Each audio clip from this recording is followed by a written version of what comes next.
All right. The live stream's going. We're going live in 10, 9, 8, 7, 6, 5, 4, 3, 2, 1. All right. Hello? Check. Can you guys hear me? Is my mic on? Yes, sir, we can hear you. You can? Okay, great. I guess it's not on in the room like it normally is. Now is the time set for the regular board meeting of the Arizona State Schools for the Deaf and the Blind. We'll begin with 1.01 call to order. Suke, are you on the line? Yep, I am. Great. Can you do the roll? I sure can. Brittany Buchanan. She's not present here. Okay, Linda Bull. Present. Lynn Davison. Present. Mike Gordon. Present. Steve Howard. Present. Stevie Jan. Present. David Nigro.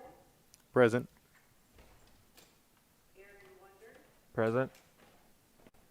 And myself, Susan Knightle, present. Thank you, Suke. Next is item 1.02, call to the public. Call to the public on agendized items. We didn't get any in the email, and I don't think we got any today, correct, Letitia? So we didn't get any in person, so there are none to read. The next item is going to be 1.03, information item, Superintendent's report, Superintendent Reichman.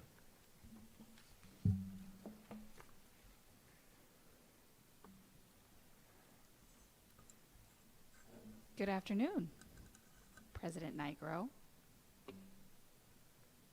Assistant Superintendent Rex, Do we have some Assistant Superintendent Shayna Cooper, We don't right now, actually. and the following board members, Can you not hear, Mike? and the community Well, I kind of can. that are watching now. I'm truly thrilled to be back here at the Berger Performing Arts Center in person with you all here.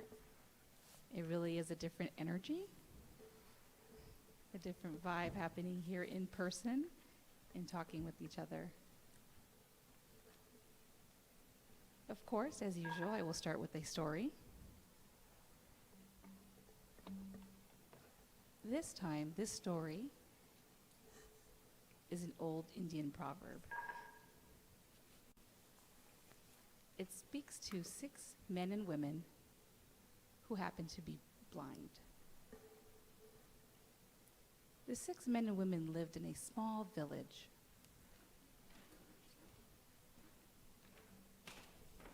This village was upon a bustling street, busy street. The 6 men and women liked to sit near the busy street because they were able to hear the interactions, hear the happenings, the different conversations. They were very curious people wanting to know what was out there in the world. They asked lots of questions. They would stop travelers.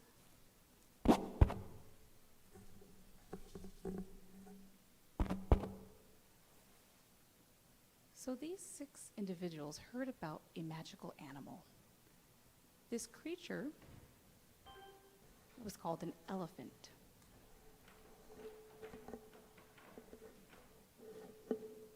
They heard different stories about the elephant. For example, they heard that the elephant was strong and could plow forests and help rebuild and pave roads. At the same time, another story was heard that the Raja, his daughter would ride on the back of an elephant. And how was that even possible? To ride on the back of an elephant? The elephant must be a gentle creature. So there were lots of discussions amongst the six as to what is an elephant. There were varying and conflicting information. One would say, well, it must be a large cow. And people would just make up stories. Really, it's just a cow. Another would say, no, there's no such thing as an elephant. Elephants don't exist. So there were so many different stories as to what an elephant truly was. So in the village, they overheard these gentlemen arguing constantly. And so they decided to send a young boy to lead the 6 men and women to the Raja, to his palace. They wanted to meet the elephant. So the young boy would guide the 6 down the road to the Raja's palace.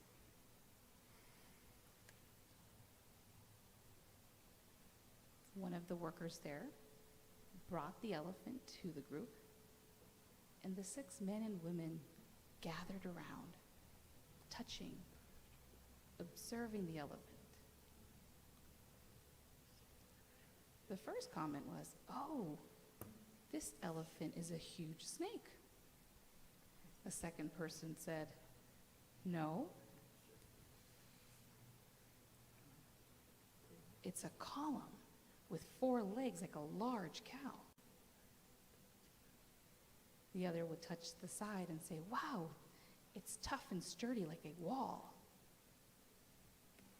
The other blind person would say, after touching the ears, oh, this must be a magic rug or carpet that can fly over the forests and the mountains. And the last blind person said, nah, it's just a rope. That's all I feel in a tail.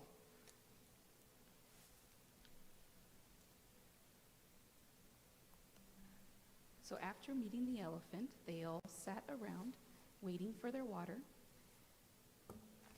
and they started to talk about what they observed. See, it's a wall. No, it must be a snake. No, it must be a magic carpet. No, I disagree. It's a rope. So they would argue amongst themselves and get louder and louder and louder until all of a sudden they heard, stop. A loud booming voice came from the village. The Raja appeared and said, how do each of you know if you are correct? How do you know? They were unresponsive. And the Raja was a well-respected, kind man. And he reminded them that an elephant is a large animal, and each of you only touched portions of this animal. And if each of you can sit together and share your experiences and your perspectives of this elephant, then you can all put the pieces together. And that is what creates the elephant. This is ASDB. And I acknowledge my part within this story. I thought that I knew ASDB. But my part is one singular portion, and I've learned over the last 5 years that there is still so much for me to learn about ASDB. Each of us, 800 plus employees, have our own portion of what the ASDB story is. We may not know another's perspective, another's experience, or their knowledge, or their expertise. But we are ASDB, just as much as the board is ASDB. We listen and learn from one another. We share our stories. That way we can piece together and wove together the parts weave together the parts that make ASDB. ASDB is our elephant.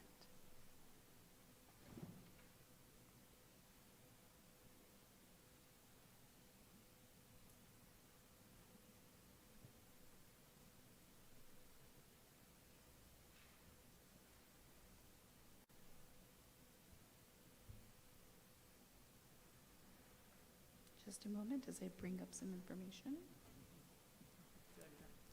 I apologize. My screen all of a sudden turned off, so here it is.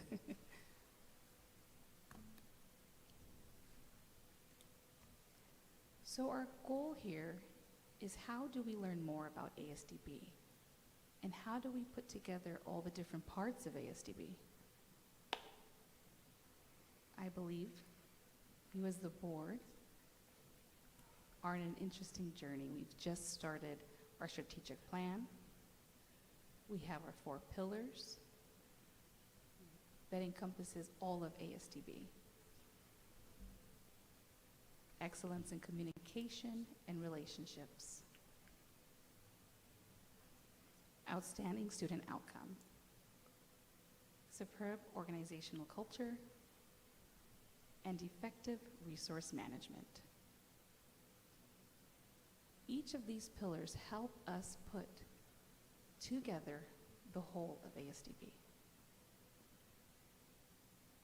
So this afternoon, I would like to focus on Pillar 1, effective communication and relationships.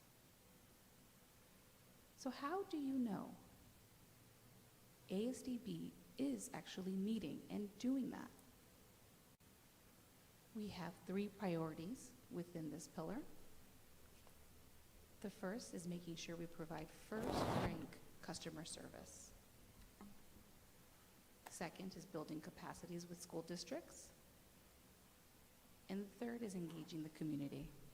And again, I ask, how do you know that we are doing that? One way is by establishing performance measures.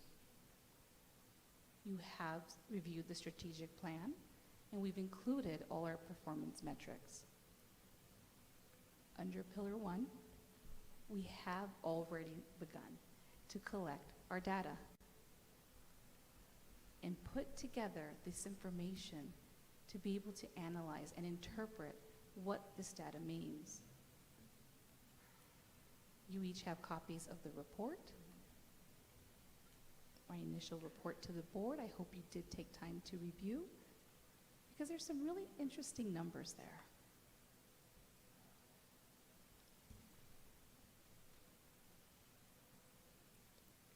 For example, if we take a look at parent surveys, we have been conducting parent surveys annually. So this is not a new performance for us. What is new, although, is how we are implementing that into the strategic plan. So here you can actually see what has happened with the parent satisfaction surveys.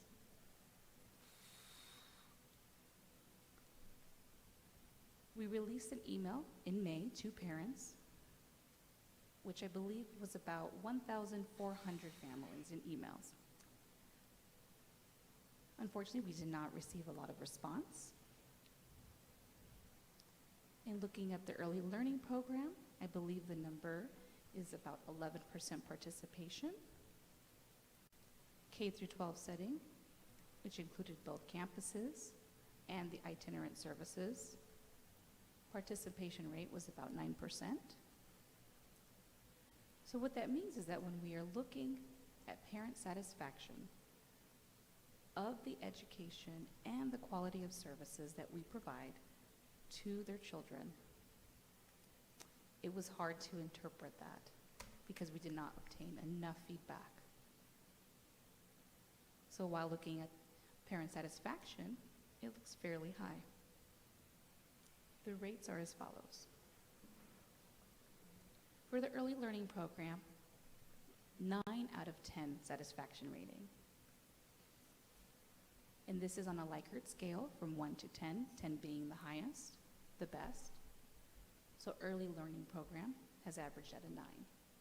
9 out of 10 parents are content with the preschool and early intervention programming. In looking at the campuses and itinerant services, campuses, at 8.8,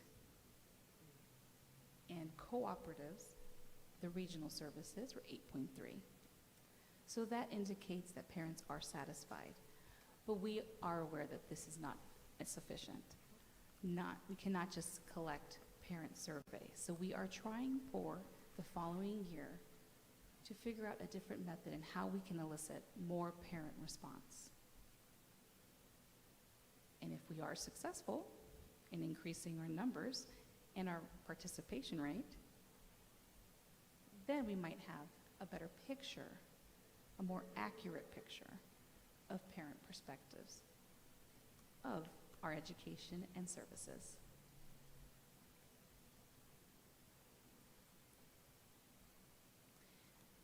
Alongside with parent surveys, we also conducted employee satisfaction surveys. We sent out about 850 emails. We had a return rate of 350,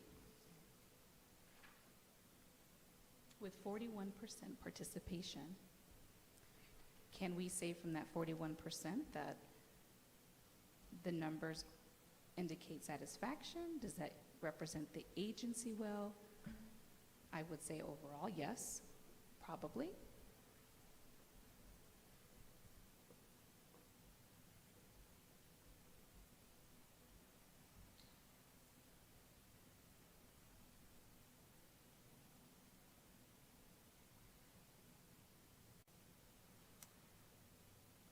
Okay, as I continue to review the numbers, just one moment.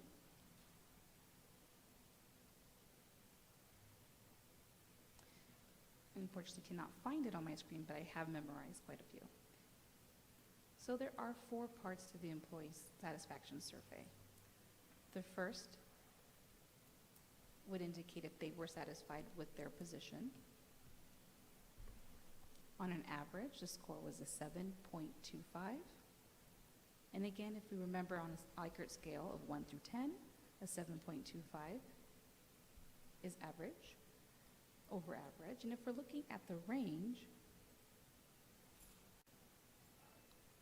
from a 2.0 to a 10, the average would bring you to a 7.25, that employees are generally satisfied, which is interesting when we look at the questions that were phrased with, are you satisfied with the superintendent's work in leading the agency? That question itself brought out the same average of 7.25. Third question, is the agency effective in communicating? That was the lowest score.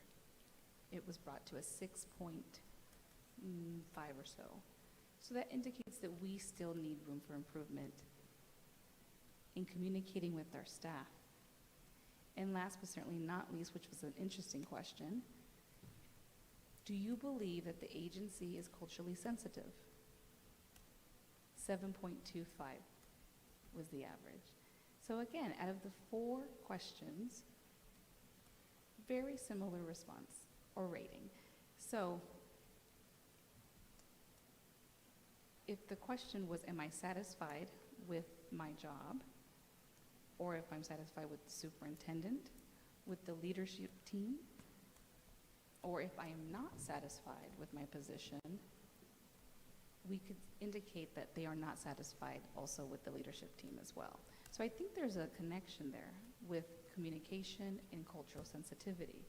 So that's another tool for diagnostic, for us to analyze and to be able to continue offering this employee satisfaction survey.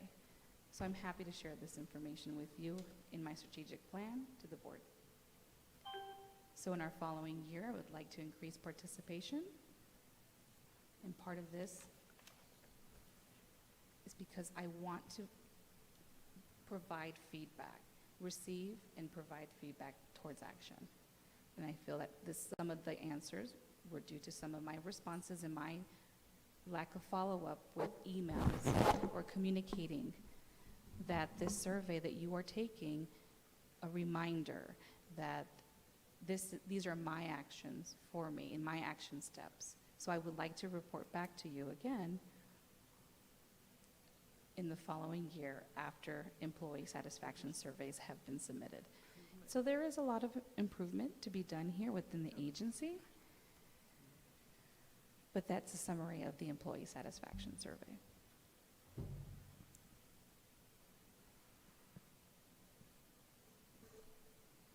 Next up, special education director surveys. And again, this is a survey that we historically have conducted annually. This is nothing new to us, but what is new is the implementation of this on the strategic plan in a way to show our work with school districts on that strategic plan. So again, we sent this out to 275 special ed directors, or thereabout that number, throughout the state. And we got back responses. Again, our participation rate was low. It wasn't as low as the parent participation rate, but it was still low. Let me find the numbers here. So for example, when it comes to the early learning program, we had 17%. Itinerant services were 16%. Campus participation, I believe, was 20% responses. So this is something that we need to improve on, is our response rate. But when we look at their overall satisfaction with the quality of education services that we provide and our other services, it's hard to interpret the data because of the small sample size. It's hard to know if this is a reflection of statewide special ed directors because of that low response rate.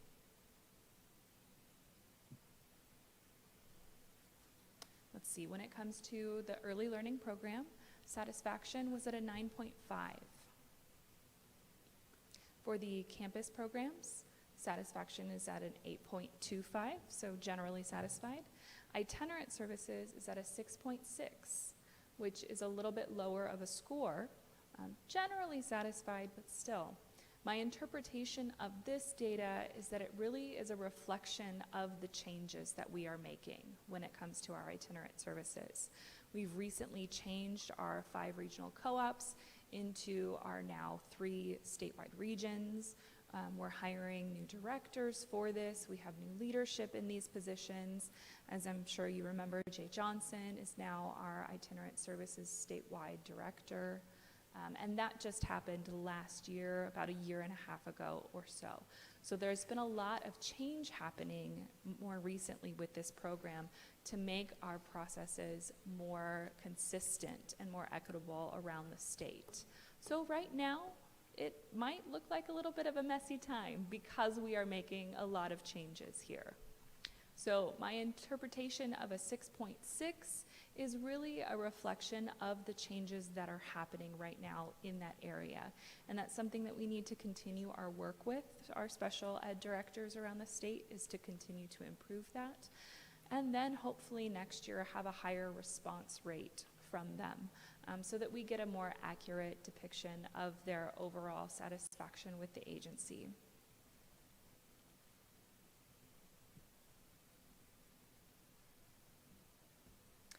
And I think I'm going to go ahead and wrap up my report. I have a couple more examples, but you get the overall idea. And you also have a copy of my written report. The report was written by Courtney Fritz. So she has done an excellent job of helping to put together and make all of these graphics and colors and making it easy to look and find. So I'm not going to take credit for her work. She did a lot of this for me. But with that, I'm going to close my remarks and come back to the elephant that we started with that metaphor. These numbers that we just collected and that we just put into the strategic plan and to the report, as we work to analyze and dissect this information, this is a piece that's going to help us see a little bit more of our elephant, a little bit more of our agency, and to help us get a better understanding of what's happening with the agency as a whole, and to help us make better data-driven decisions. With that, that closes my report. Thank you, Board President Nigro. Thank you. Oh, I see that I have the audio now. That was one comment. No, we lost it. Did we lose it? Hello? Okay, no, we have it. The one comment I wanted to make from a technical perspective is to make sure that we have amplification in the room, because it is a big space, and it seems my mic is on now. The interpreter's mic I don't think is on. Is that? Are we on? No. Yeah, so if we can. Yes, we're changing the gain as we go so we don't get feedback. Oh, okay, got it. I see. Thanks for clarifying that. So I just want to make sure that we do have amplification so we can all hear in the room, because it is a large space. Were there any comments for the superintendent?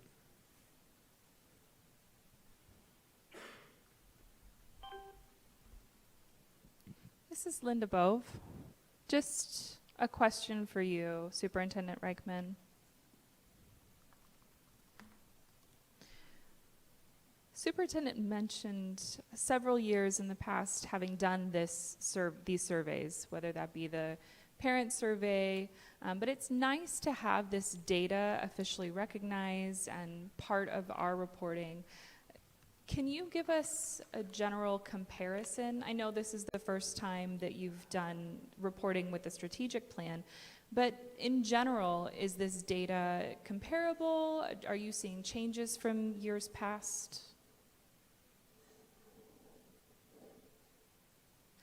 To be honest, I would need to ask my assistant superintendent Rex, the answer to that question.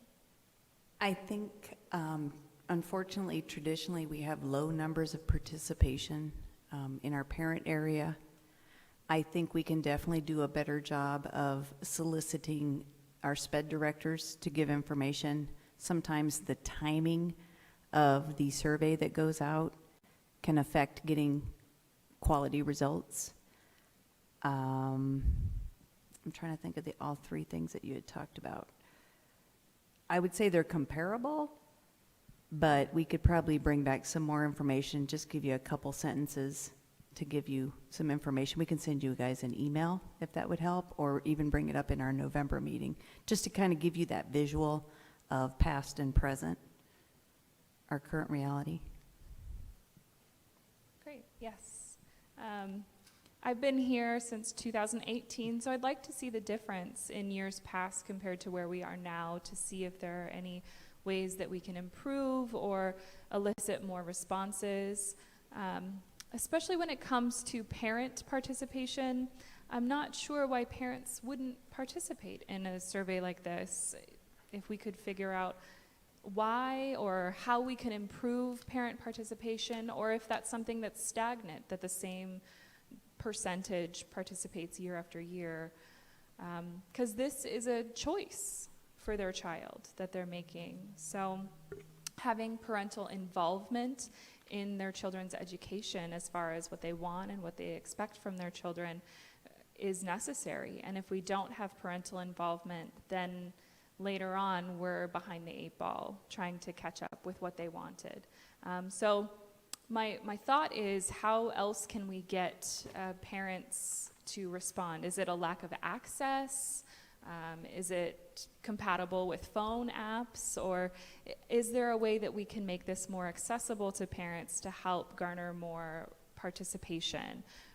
Are we doing this parent participation through multiple avenues, whether that be maybe phone calls, or if parents don't have email accounts, then maybe this survey is inaccessible to them. So that's just the thoughts that I'm having at this moment.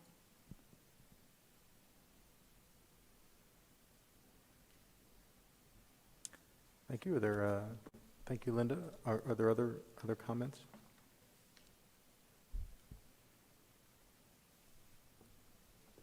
I guess I have a few. I echo the concerns of Linda about participation. I mean, we do need to have higher participation in all of these. Especially since this is important data that we're using to make decisions that affect the agency. This is what the board is looking at.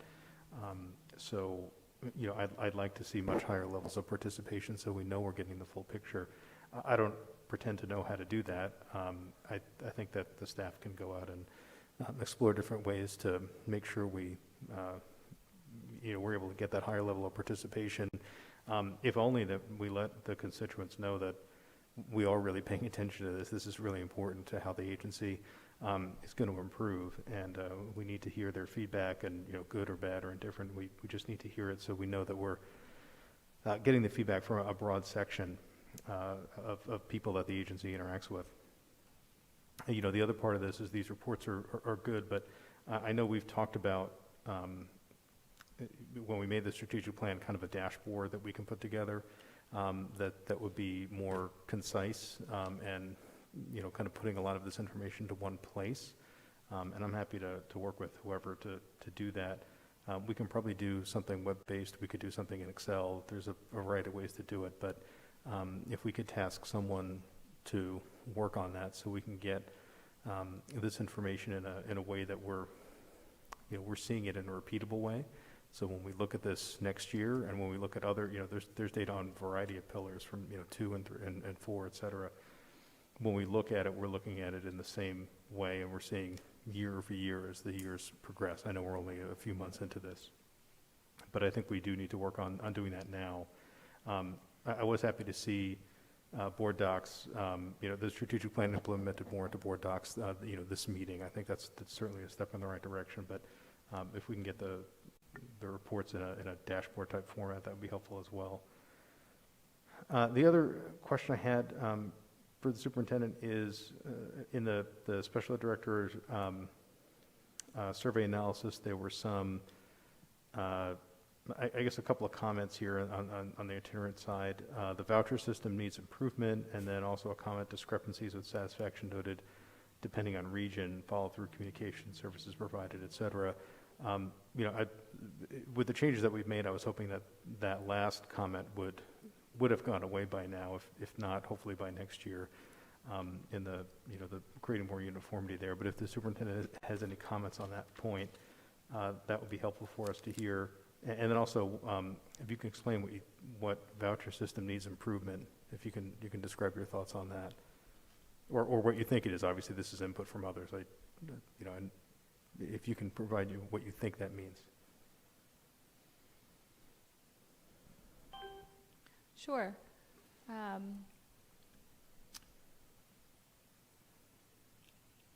Are you asking about eliciting responses to surveys? Could you rephrase the question? Oh, sure. The question is, so there were two, in the survey analysis that was provided, there are some comments from the itinerant side. This is the survey of the special ed directors. And some of the comments were voucher system needs improvement and discrepancies with satisfaction noted depending on region, follow through communications and services provided. So I just wanted to get what you, kind of more information on what those items mean or likely mean.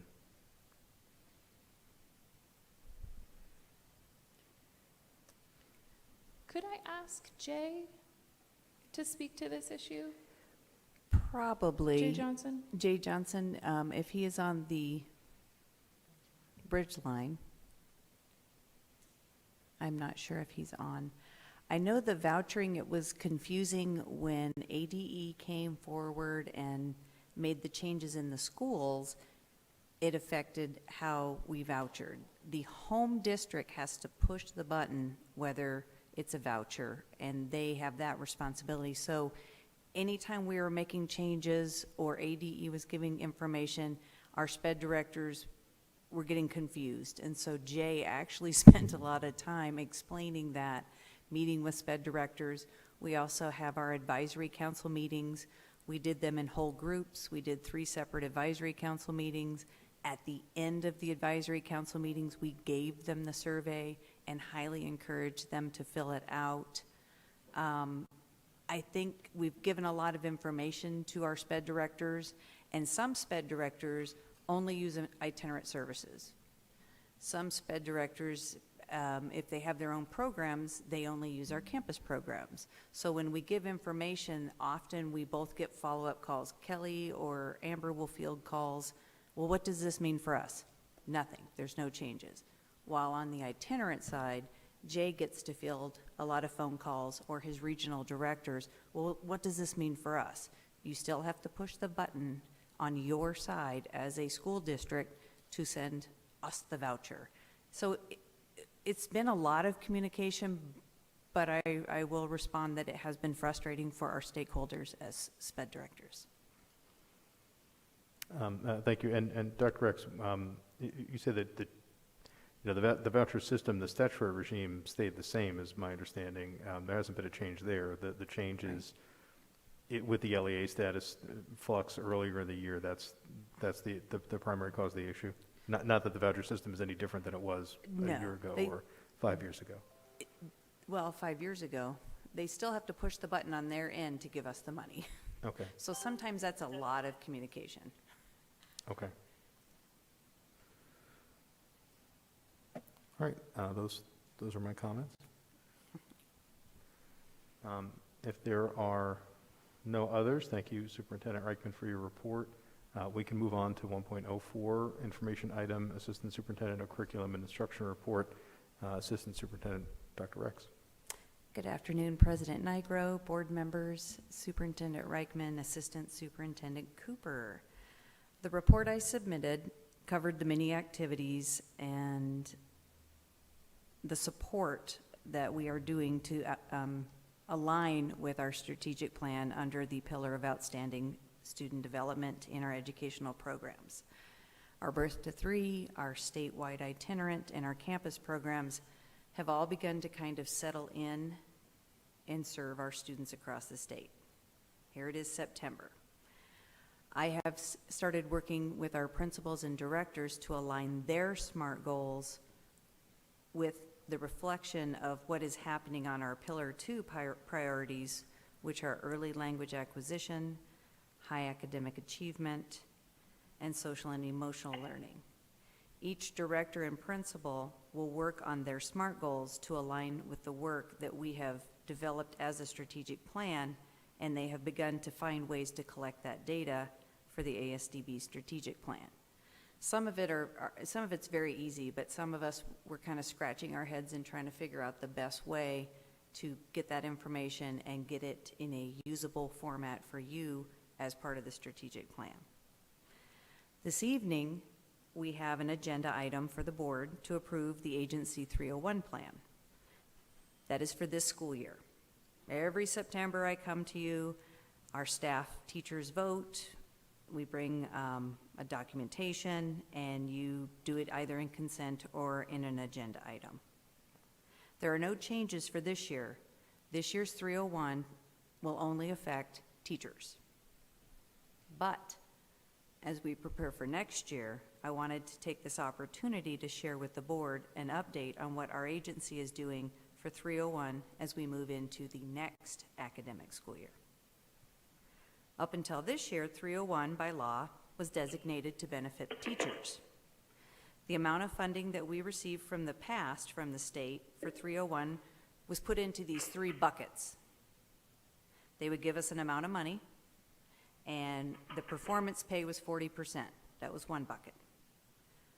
We also put 20% of that amount toward increases for teachers, and then there was a third bucket that covered professional development opportunities, which covered the other 40%. This past June, our legislature passed Senate Bill 1139 that affects part of that law that with regard to 301, and our staff is going to be affected in a new way. The new law opens up an opportunity to use 301 funds that can now be used to be paid out to other groups within our agency that support student services. Some districts rolled out their plans immediately. Some districts said, wait, we're going to take some time. We're going to make sure that we make sure all the groups are included, and we don't want to be in a rush to make a mistake. So ASDB kind of took that second plan. We do not want to be in a rush to make a mistake. We don't want to roll something out and forget a group. We don't want to roll something out and not have the same fidelity that the teachers have been working on these past years. So the ODD team has been tasked, and they've been taking the lead and formed a task force for the agency's 301 plan moving forward. There's representation from the other support areas. Those groups that are now eligible are coming to the table and discussing along with the teachers, and they've begun meeting to determine a recommendation to bring to Annette and I and Shayna for the 2022 and 2023 school year. This is a process. We go to meetings and we start talking and we realize, oops, we forgot this group. So they get added to the list. So in the 3 meetings, our little group has been growing, but it's been good. It's been a lot of great conversations, a lot of defining of what this means. We're taking the law and trying to make sure that it will benefit all the groups that support students. And finally, I want to express my sincerest thanks to so many staff members who have stepped up in the past few weeks. It truly takes a team to achieve. I just returned back from the White Mountains where the itinerant directors met and had the opportunity to go into classrooms, observe classrooms in the Sholo Pine Top area, see what our teachers are doing for our HI students, how our interpreters are managing in classrooms, how they have become part of those classrooms, how our VI teachers are doing. But in the past few weeks, there's been a lot that has happened.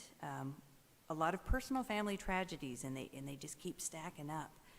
But to the teachers and the support staff that came together quickly, they've been aligning resources, they've changed schedules, and everything they've done has been done to ensure that students are not missing out on any of their service. They have, I see the emails that go and the students' caseloads that are being moved. What we have are some amazing people that are stepping up and allowing our ASDB staff the time to grieve and heal. The work and the commitment has been humbling. The problem solving and the dedication truly makes me proud to be a part of ASDB. And that concludes my report. Thank you, Dr. X. Are there any comments for Dr. X?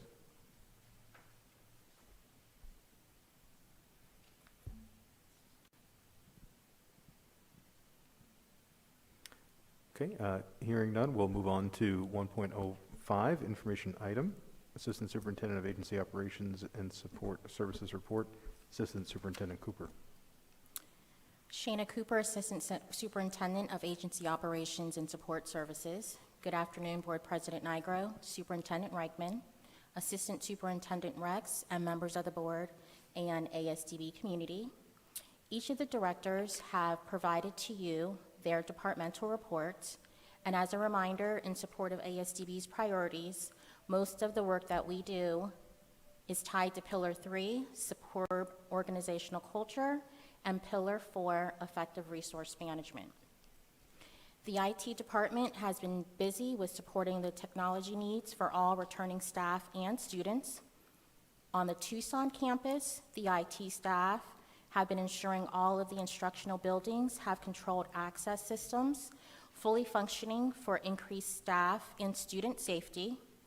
On the Phoenix campus, they have been working diligently to relocate staff while the L building is being renovated as part of the agency's facilities project.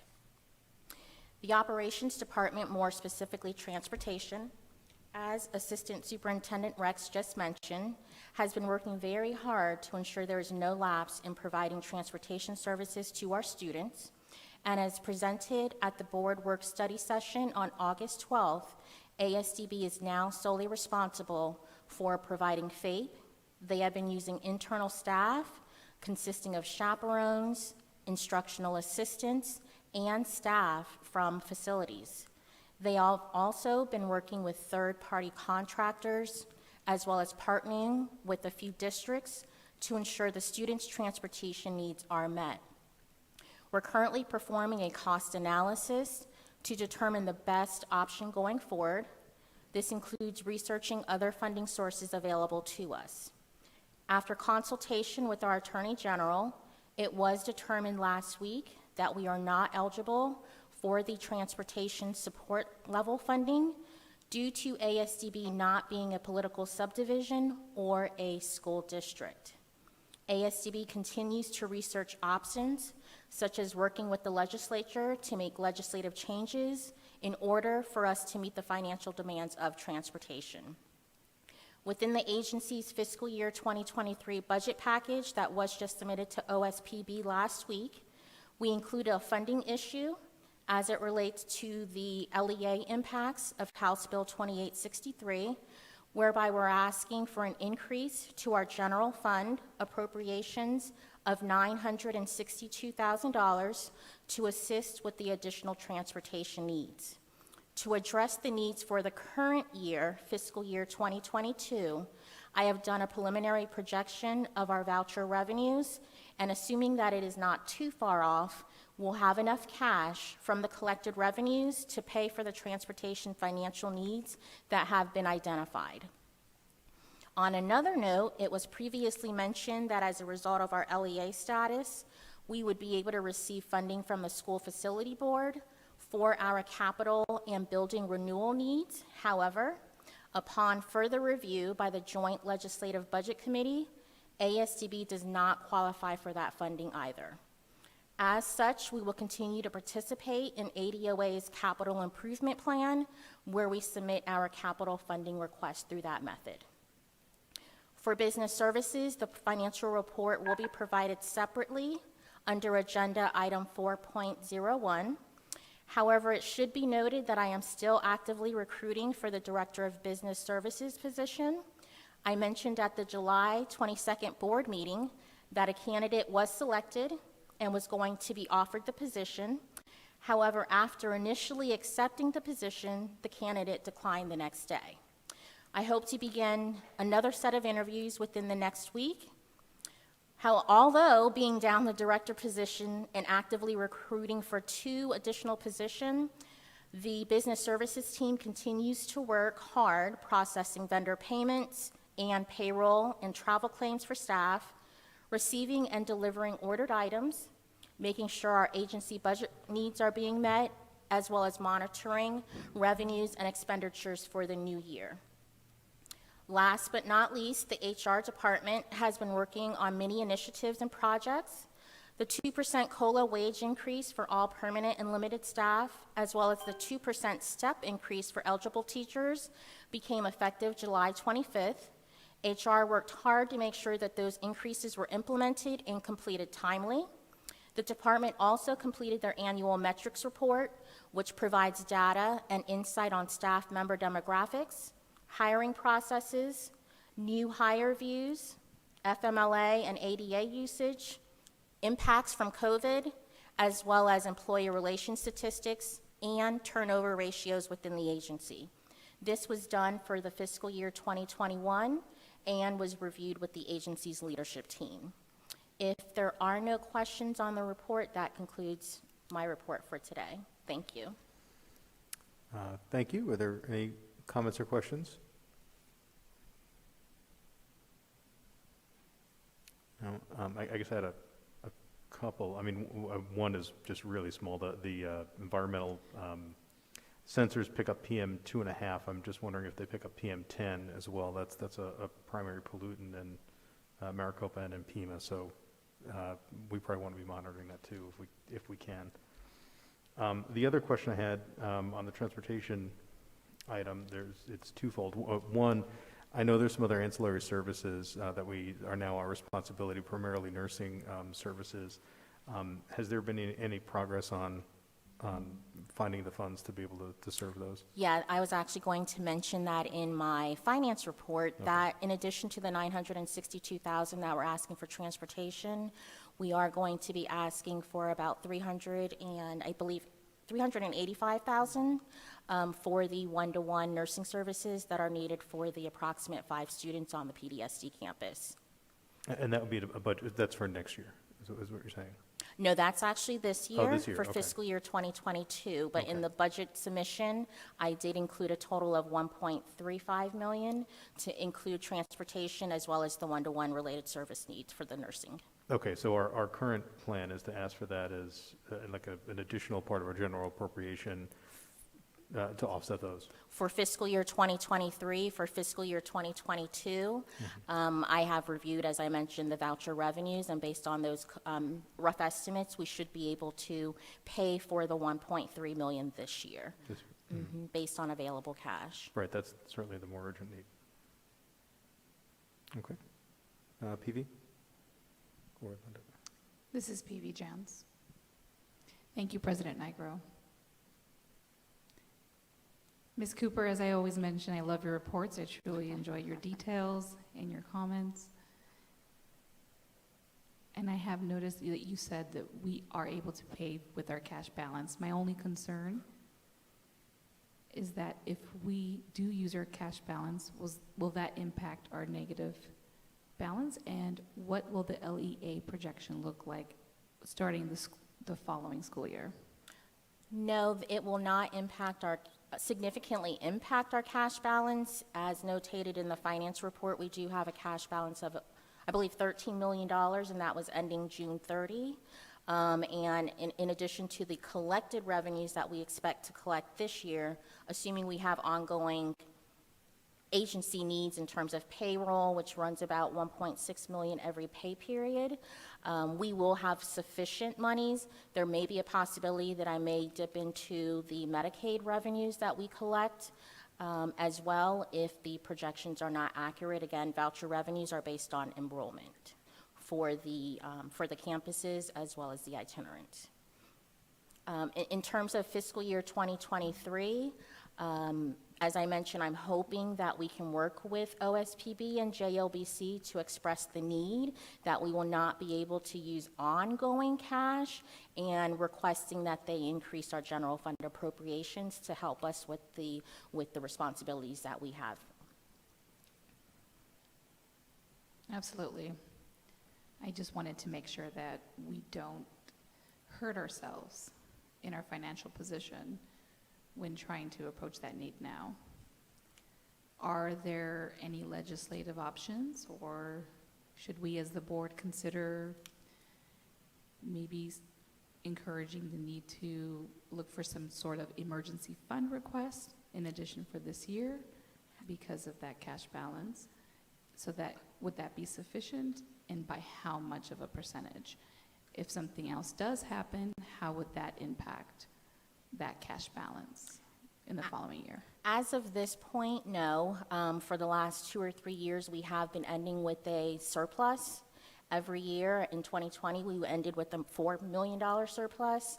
In 2021, you'll see with the report, I'm projecting about a $2.5 million surplus. So the way that we collectively as an agency have been making sure that we're effectively using our resources, I do not have any immediate concerns. Again, if this continues to be an ongoing issue and we're not able to work with the legislature and or OSPB, that's where we will need to think about other options. We are looking at grant funding as an option, just trying to look at other available resources to us, whether that be immediate and or for the future. So as of right now, to answer your question, no, I don't have any concerns. Okay, one last follow-up, I apologize. Just wanted to clarify for the community. I know you mentioned there's a surplus. Does that mean that this surplus is not extra money that is not needed anywhere? Or do you mean that the surplus is as in there is money available for when we need to pay any type of dues? So there is no additional surplus just sitting there as free money, correct? No, as I mentioned, there is a $13 million cash balance.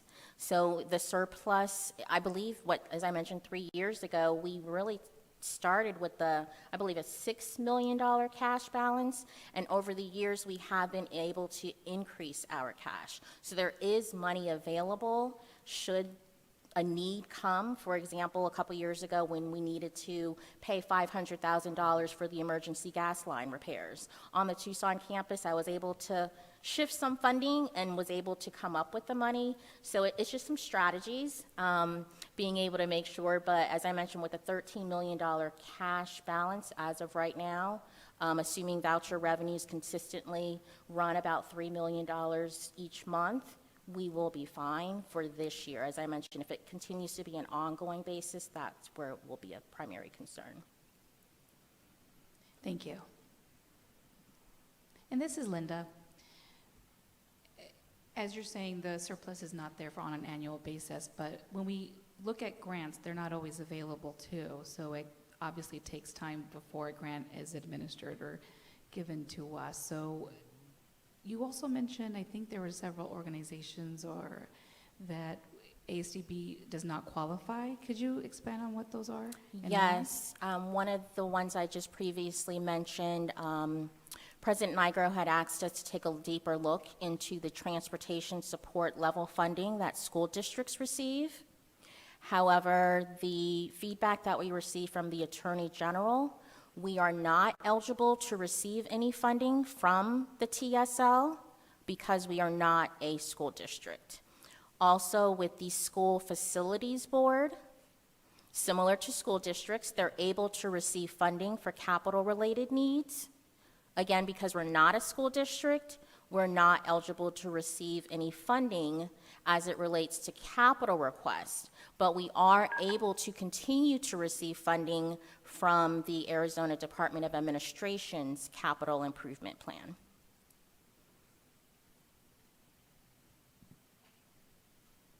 Okay, thank you. Okay, are there any other questions?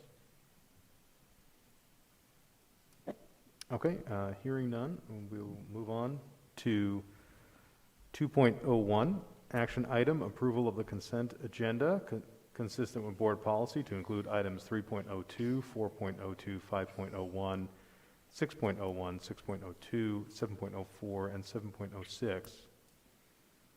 Is there anyone that would like to remove any of these items from the consent agenda?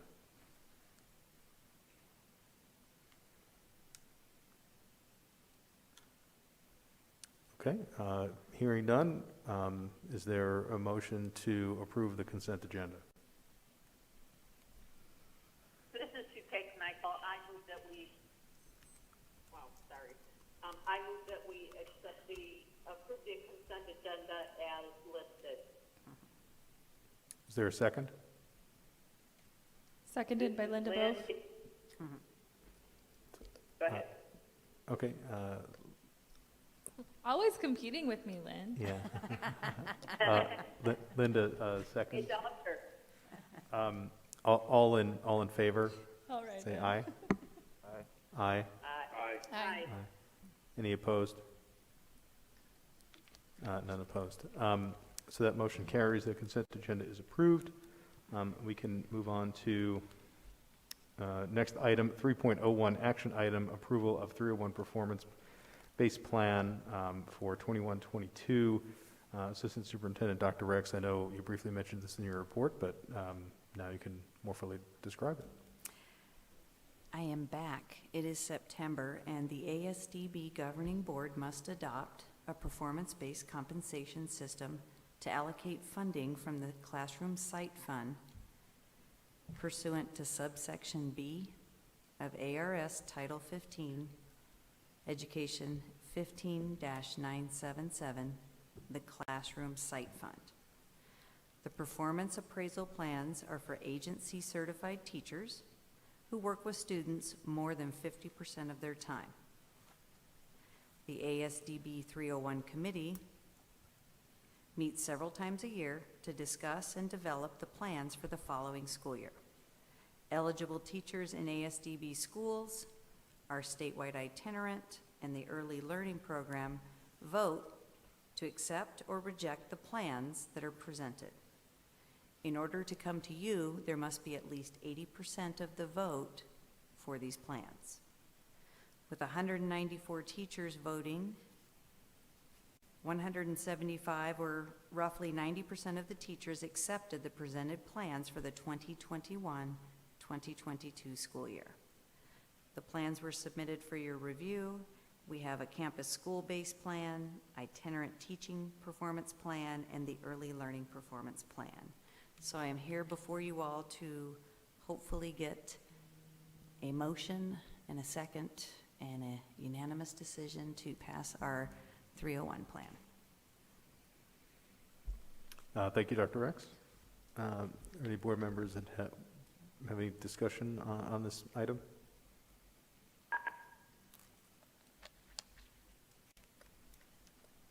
No? Are there any motions to approve the plan as proposed?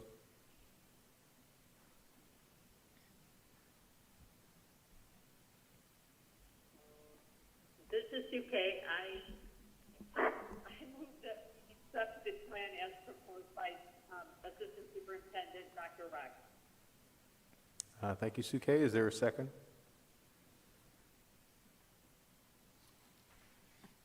I'll second. All right, Linda seconds. All in favor?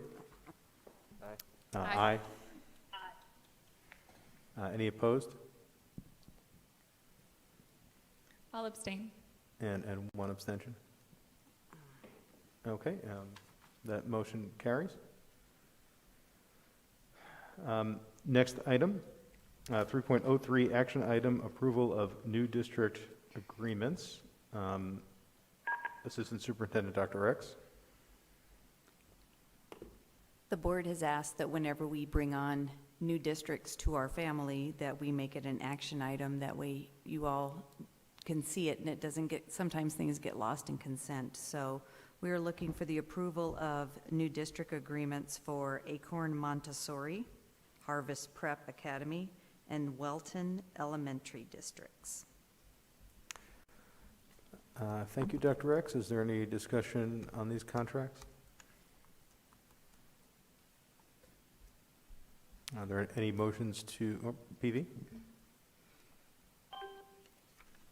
Would you give me a little bit more details about the Preparatory Academy, Harvest Prep? That is a charter school out of Region 1, and they have decided to come on because I believe they might have a student that will be joining them, and they wanted to be proactive and already be on board, so that way if that student, that family chooses to have that student attend, then they can receive services. I think that's fantastic. That's fantastic news. And I would commend everyone in that school. I'd like to see other charter schools do the same. And we may be able to model from this. So thank you for that. Thank you, PV. Are there any motions to accept these contracts as proposed?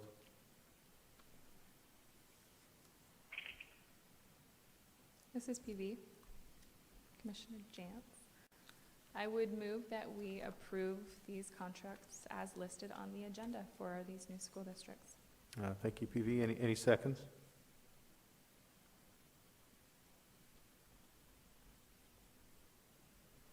Well, I'll second. So all in favor of approving the contracts as proposed? Aye. Aye. I'll abstain. Okay, we have one abstention. Any opposed? No, okay. Thank you, the motion passes. We can move on to item 4.01, information item, finance report, Assistant Superintendent Cooper. Our most recent Finance Committee meeting was held last Thursday on September 2nd with Board Member Jantz and Superintendent Reichman. The formats as well as more detailed information pertaining to the agency's fiscal update was provided and discussed with the committee. In summary, we reviewed a lot of information. We went through the budget fiscal year 2021, which ends the month of June 30, 2021 and 2020. And we also went through the first month report for budget fiscal year 2022, which would be for the month end July 31, 2021, compared to 2020. We reviewed the budget to actual comparison reports, the available cash balance, student enrollment, student-teacher ratios, filled full-time equivalents, as well as reviewed grant revenue and expenditure information. Provided to each of you is most of the same financial data that was provided to the Finance Committee, but in a more condensed, summarized version. The expenditure plan for fiscal year 2022, totaling $63.9 million, and the proposed operating budget request of $65.2 million for fiscal year 2023 was submitted to OSPB on September 1st. And as mentioned in my Assistant Superintendent report, included in the submission was the funding issue decision package requesting an increase of $962,000 for the transportation needs, but also included was the request of $385,000 for the contracted one-to-one nursing service needs. The total of the funding issue was $1.3 million. We will wait over the next month or two to determine if there's any questions, if additional information is needed by OSPB, and we will go through that information at that time. As referenced on page 1 of the financial report, as of August 1st, ASDB had 2,078 enrolled students. Comparing that to last year's enrollment of 2117, there has been a decrease of 39 students. And taking a look at it broken out, the decrease is within the site-based campus schools and the itinerant co-op K through 12 students of 130 students, offset by the increase in the birth to age 3 and preschool students of 91. On page 2, you'll see that as of August 1st, we calculated about 521 filled FTEs and over 760 staff members. We did have approximately, I believe, 94 vacancies that were actively being recruited for. That includes teachers, instructional and residential service assistants, interpreters, bus drivers, and other various positions. Page 3 begins the financial summary. And as of June 30, as I previously mentioned, we did show a surplus of $1.9 million when you compare actual revenues of $58.8 million to actual expenditures of $56.9 million. There are still quite a bit of outstanding grant reimbursements that we're waiting to receive. For example, we're waiting to receive reimbursement for 2 quarters from Department of Economic Security for the RSA VR grants, also funding from the $1 million that we're spending the last little bit of money on. We were able to get an extension until the end of January to spend the final $30,000. Once that's spent, we will ask for reimbursement for those monies.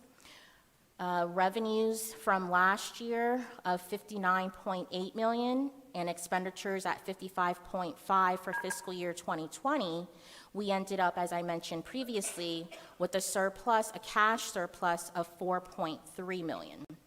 So just over those 2 budget years, we've already exceeded about $6 million in revenues for those years. As noted on page 9 for budget fiscal year 2021, we spent about 56% of our expenditures on instruction and instruction support, 10% on student support, and 11% on agency administration.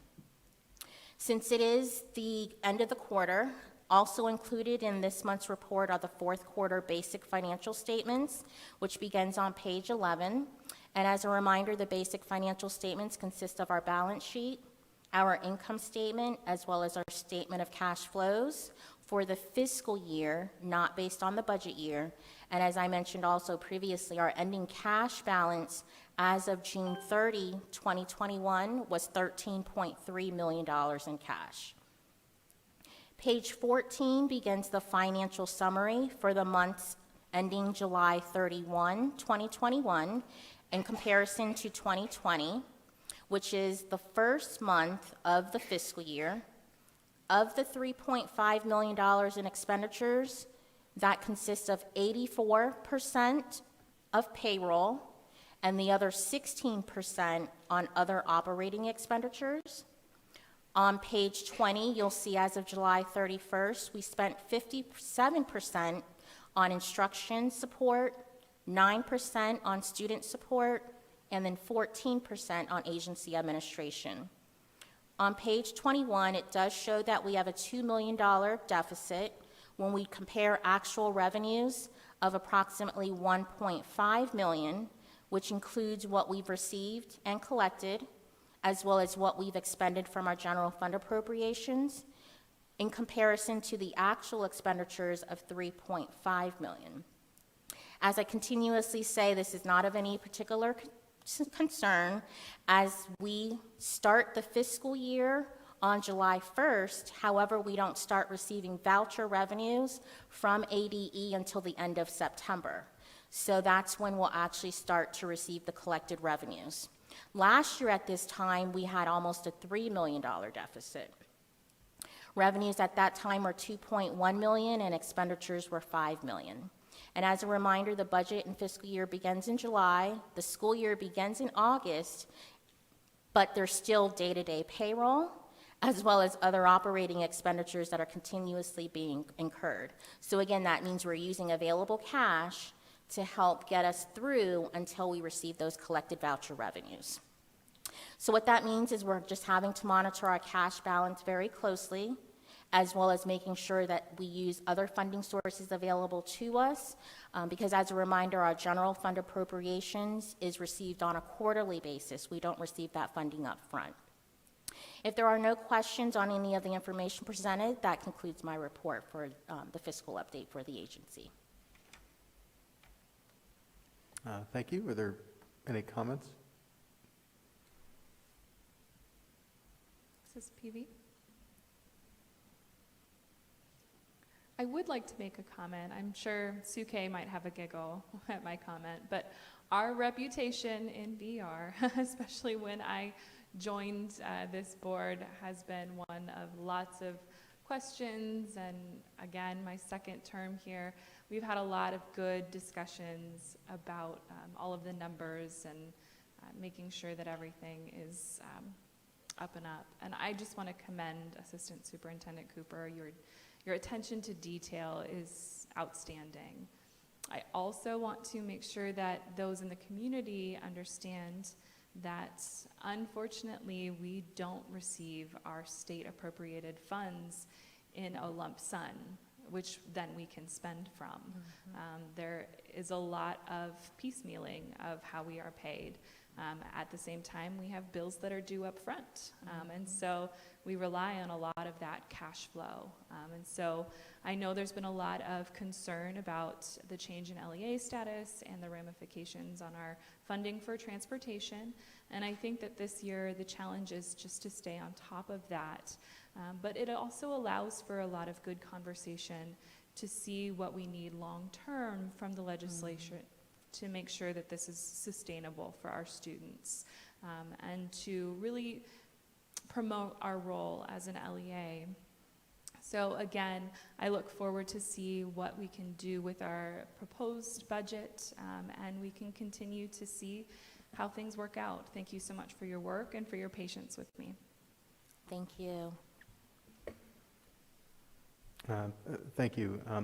The one question I had, I know that when we talked about the transportation liability that was going to be due to us, that $800,000 to $900,000 in our work study session, that was there might be, that liability may be greater. That's how it was presented to us. So, and perhaps several $100,000 greater. So I know that you've kind of included the liability and transportation that we know about, and the ancillary services that we know about together in that $1.3 million request. What's our plan if that liability for transportation is significantly more? How are we going to handle that? That's where I briefly mentioned using the surplus revenue from Medicaid. As you may have heard me say in other board reports, I mentioned that when I first started, we had over $1 million deficit just in the Medicaid funding. We were using it as a slush fund. Over the last, this will be going on our second year, where now it is closer to about $500,000 to $600,000 of a surplus. So that's available to us. Again, if enrollment increases, voucher revenues would increase. So that could also be additional revenue available to us as well. As I mentioned, we're going to look at some grant funding opportunities. I know our Director of Operations, Albert Duff, is working on looking at some funding now as a possibility. No guarantees. We're in the early stages of reviewing that. But we do have some resources available to us, but I do want to mention, although it may increase, it may also possibly decrease. So it's just some rough estimates that Albert and I, as well as the rest of the team, were able to come up based on the information that we do know. For example, even with the one-to-one nursing services, I know we put in for 5 nurses, but as of right now, correct me if I'm wrong, I think we're only using 3. So we're using 3 nurses. We're having a contract with 2 vendors to help us. So we're trying to make sure that we're being conservative, but also fiscally sound at the same time. So we do have the resources available for this year, assuming that my projections are accurate for us, should that increase. Now, if it increases to $1 million, then I might say, oh no, that may be an issue. Sure. But a couple of $100,000, I think we should be fine, especially considering with the cash balance of $13.3 million. We will be able to get us through. Like I said, unless something significantly changes, which could happen, again, that may throw the projections off. But based on the information that I do know, there's no immediate concerns as it relates to that. Okay, thank you. Are there any other comments? No, hearing none, we will. Ask me a quick clarifying question. For the transportation issue with the decision package, does it contemplate the out years for FY24 and 25, assuming similar liability to what's happening right now, or is there a difference as we go down the road? I believe that it does, based on, again, the information that we do know. That's assuming that we'll be able to hire and fill all of our vacant positions, that we're able to reduce the burden of having to contract out. I know we're working with HR to be creative in terms of looking, for example, at non-CDL drivers to assist us. So yes, it does look at the immediate years, for example, within the next 1 to 3 years. As I mentioned, we'll need to look at legislative changes in terms of, for example, with the $50 that we're receiving in voucher funding, we're going to be doing some analysis around what we would like that to be increased to, since we know that significantly is not, it's significantly less and not enough, even for one student. But yes, it does help us. And I'm sure working with OSPB and JLBC, I'm sure they'll probably think of things that we're not thinking about. But at this time, we're using the information that we do know based on contracts that we're working with the various school districts that we have MOUs with. Some of those districts that we are working with are backing out in terms of looking for us to reimburse them. So we're having to shuffle, for example, working with contracted vendors to help us with the day-to-day needs. That's where I mentioned we're having to ask for the principals to help us in terms of finding staff to help provide the transportation. But again, I think the staff is working very hard, working overtime to make sure that all of the needs within the agency for transportation is definitely being met. And we'll continue to work with ADE as well, to make sure that we're collaboratively working together to make sure that we are getting our needs met at the same time. David? Shannon, I'm not sure if this is a question for you, not necessarily with finance, but it might be for operations, or maybe for Kristen, or maybe even Kelly. When I see there's 6 blind students living in the dormitories, what are the ages, or what's the format of that type of residential setting for only 6 students, but also of seemingly of similar or varying ages? So how does that work? And also, I guess, with the multiple disabled group and multiply disabled with severe impairments, what are those dormitory settings? How is that formatted, please? I think Kelly might be Yeah, best. she's coming. suited. Yeah.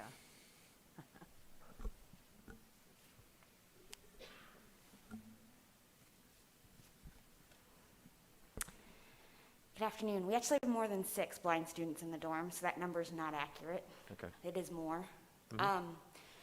We have the girls in one dorm, the boys in another, just like we do for the DAF. We have a couple of multiple disabled students in those dorms that may require some additional staffing, some more one-to-one services. But they've been here for years, so we're used to programming for them. But yeah, we have, in my head I'm trying to think, but I think probably closer to 10 to 12 kids in the dorm for blind right now, and we have more coming. Okay. Thank you. Thank you. Any other comments?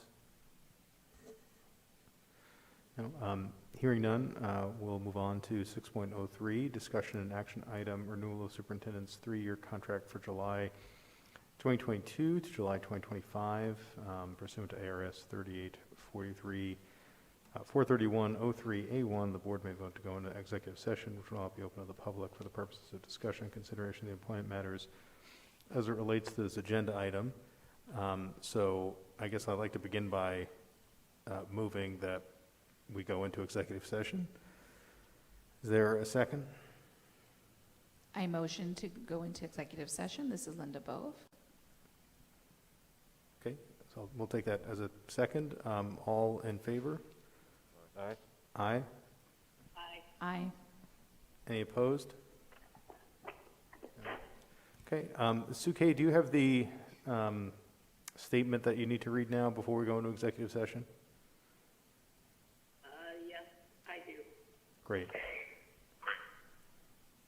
Let me just open that up.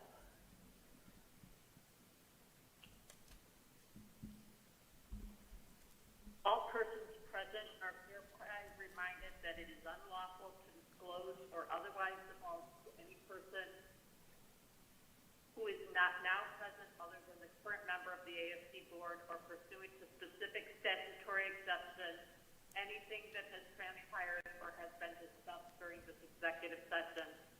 Failure to comply is in violation of ARS 38-431.03. Great. Thank you, Suke. We are going to go into executive session in the other room, and those on the phone will magically be transported into the other room. So, thank you.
All right. Other folks on the phone back in the main room? Yes, it's Lynn. Okay, I have Lynn. Do we have Suke and Dean? Yes. All right. Excellent. So we are back. Just wait a moment. Aaron has gone up.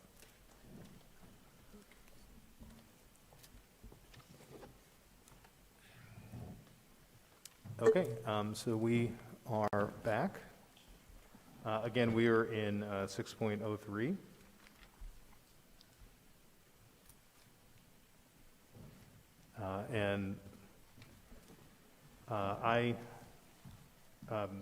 Is there any discussion now, or if not, at least I'm prepared to make a motion.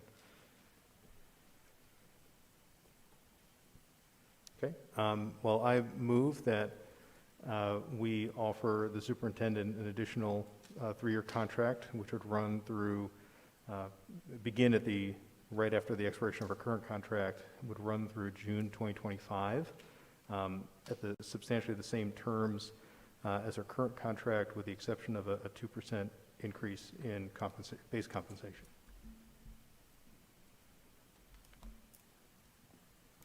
I second. This is PB Jans. Okay. If there's no discussion on that, then we can move to a vote. All in favor? Aye. Aye. Aye. Any opposed? And no abstentions. Okay. Great. Thank you. Our next item, 7.01, discussion and action item, ASDB campus-based schools as an LEA. In this item, you know, we've talked a lot about LEA status over the last year, maybe even a little more than that. We've gone through our strategic plan. We've completed it, and we've dealt with the legislature and ADE earlier in the year. We had some legislative changes, but it really wasn't until a few months ago that we were able to really focus on this issue and really have the staff kind of research all of the complicated and not so complicated questions. I think, early in the year, at the beginning of the year, there were a lot of known unknowns in this process, and since the spring, we've been able to get a much better handle on those. So they're mostly known knowns now. There's always going to be unknown unknowns, but I think we have far fewer known unknowns, maybe even none.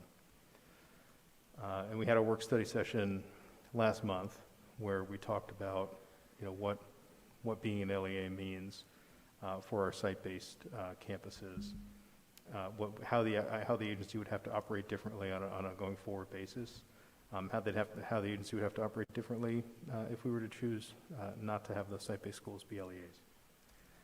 So now it's time for the board to discuss what we'd like to do about it. Again, it's it's an action item. We don't have to take an action. But if we want to decide to be an LEA, or ask the legislature to make that more permanent, and potentially ask the legislature to make some other changes that would support that, now would be the time to talk about it. So I don't envision that we'll have all the details of that squared away today, but in terms of the decision as to whether or not we want to pursue LEA status on a permanent basis in a way that the statutory regime supports completely, we should discuss that now. So are there any comments one way or another as to whether or not the board should support LEA status for the site-based programs?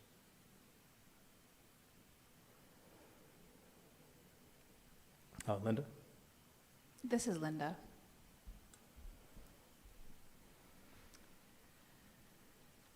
I'm just thinking,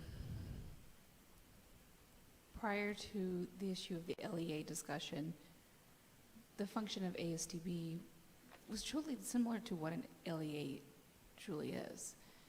And I think just opening up that LEA Pandora box per se gave me an opportunity to review what we've been doing and where we're going. And I feel like I have more faith and confidence in ASDB in remaining legally an LEA agency.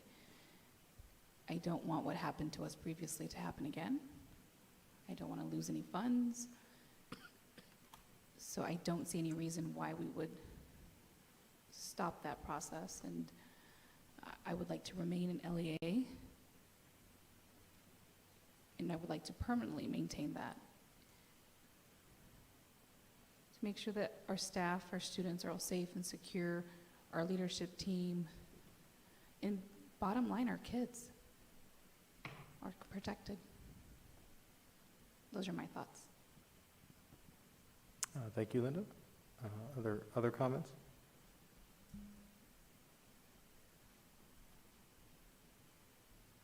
PV? This is PV. Thank you, President Nigro. I also would like to see the ASDB history is pretty interesting. And when we found out that we were not an LEA, that truly changed the direction of the agency. And I feel like it caused some issues, some barriers, and obviously through conversations in officially establishing the LEA, we must recognize that it's not a one-fix-all. I feel that the LEA designation allows us to address things in different ways and to be able to configure how we approach these barriers or issues. I think it would be wise of us to support the LEA status and to even request potentially considering with legislature to revisit the issue of what supports are necessary for this agency to truly function and thrive as a LEA. For example, we've encountered the transportation issue and the cost and the qualifications because we may not be abiding by the law of the previous laws. And so I think we need to give the agency and the superintendent the ability to have these conversations, to identify those issues, and to present possible solutions or possible approaches with the board for us to consider and to weigh our options in making sure that we minimize the negative impact of the transitional change to a complete LEA for years to come as we figure out and learn what it truly means to be an LEA and what the legal requirements are, what are the fiscal requirements, and what are the financial impacts, et cetera. And this is Linda. You're right, PV, I agree. I feel that now that we've come together and we have a committee, a group of leaders and people within the ADE department, we have this task force. And I think that's when we're able to recognize the different issues and the barriers that we may be facing. And now I'm thinking twice, you know, you have a really great point. We have to come together and talk about what these issues are, whether we see them or not, and how we can address them. Thank you, Linda. This is Dupe.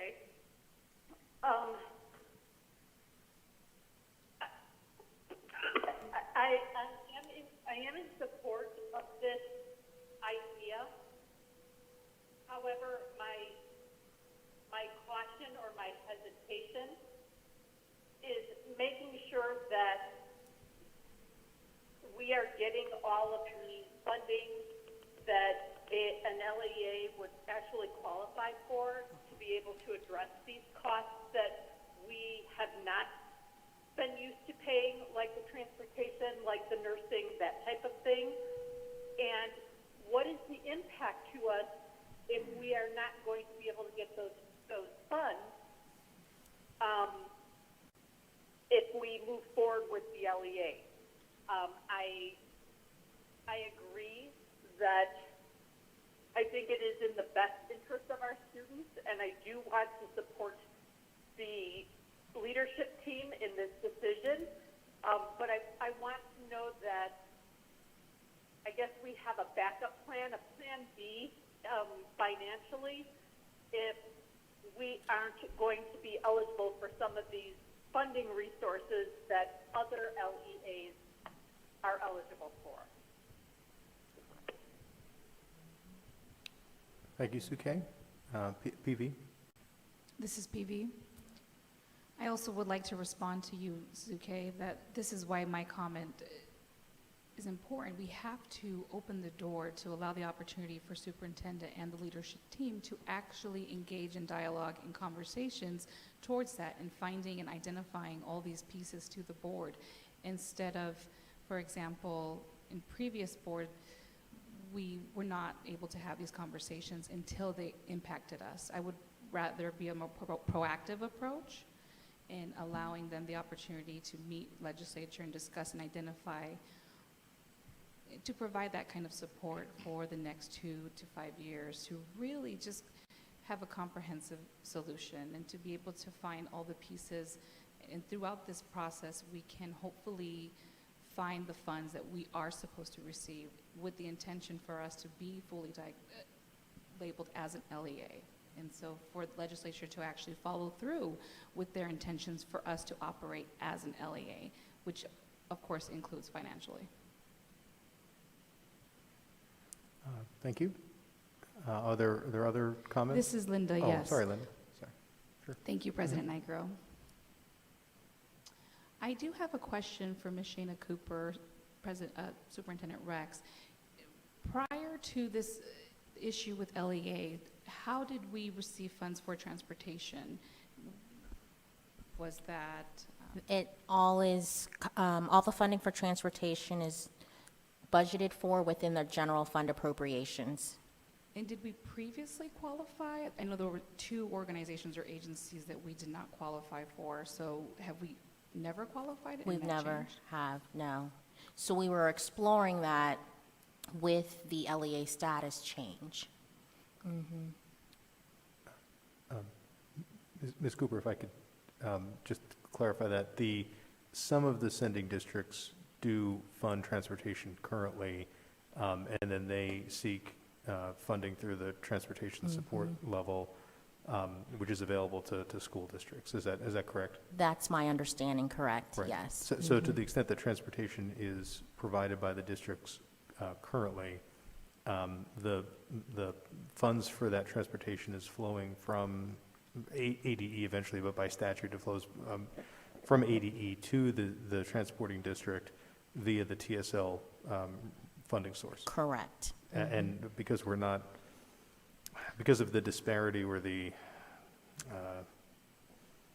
disparity, we'll go with that, between the voucher statute, which provides for $50 of transportation per year per student, and the TSL statutes, we're not able to access the TSL funds. Well, correct me if I'm wrong, Superintendent, write me if I understood correctly from Ms. Sterling from the AG's office. It was more specific that the TSL funding referenced school district. Right. Yeah, I think that's the particular legal reason Yeah. why we wouldn't be eligible at the present time.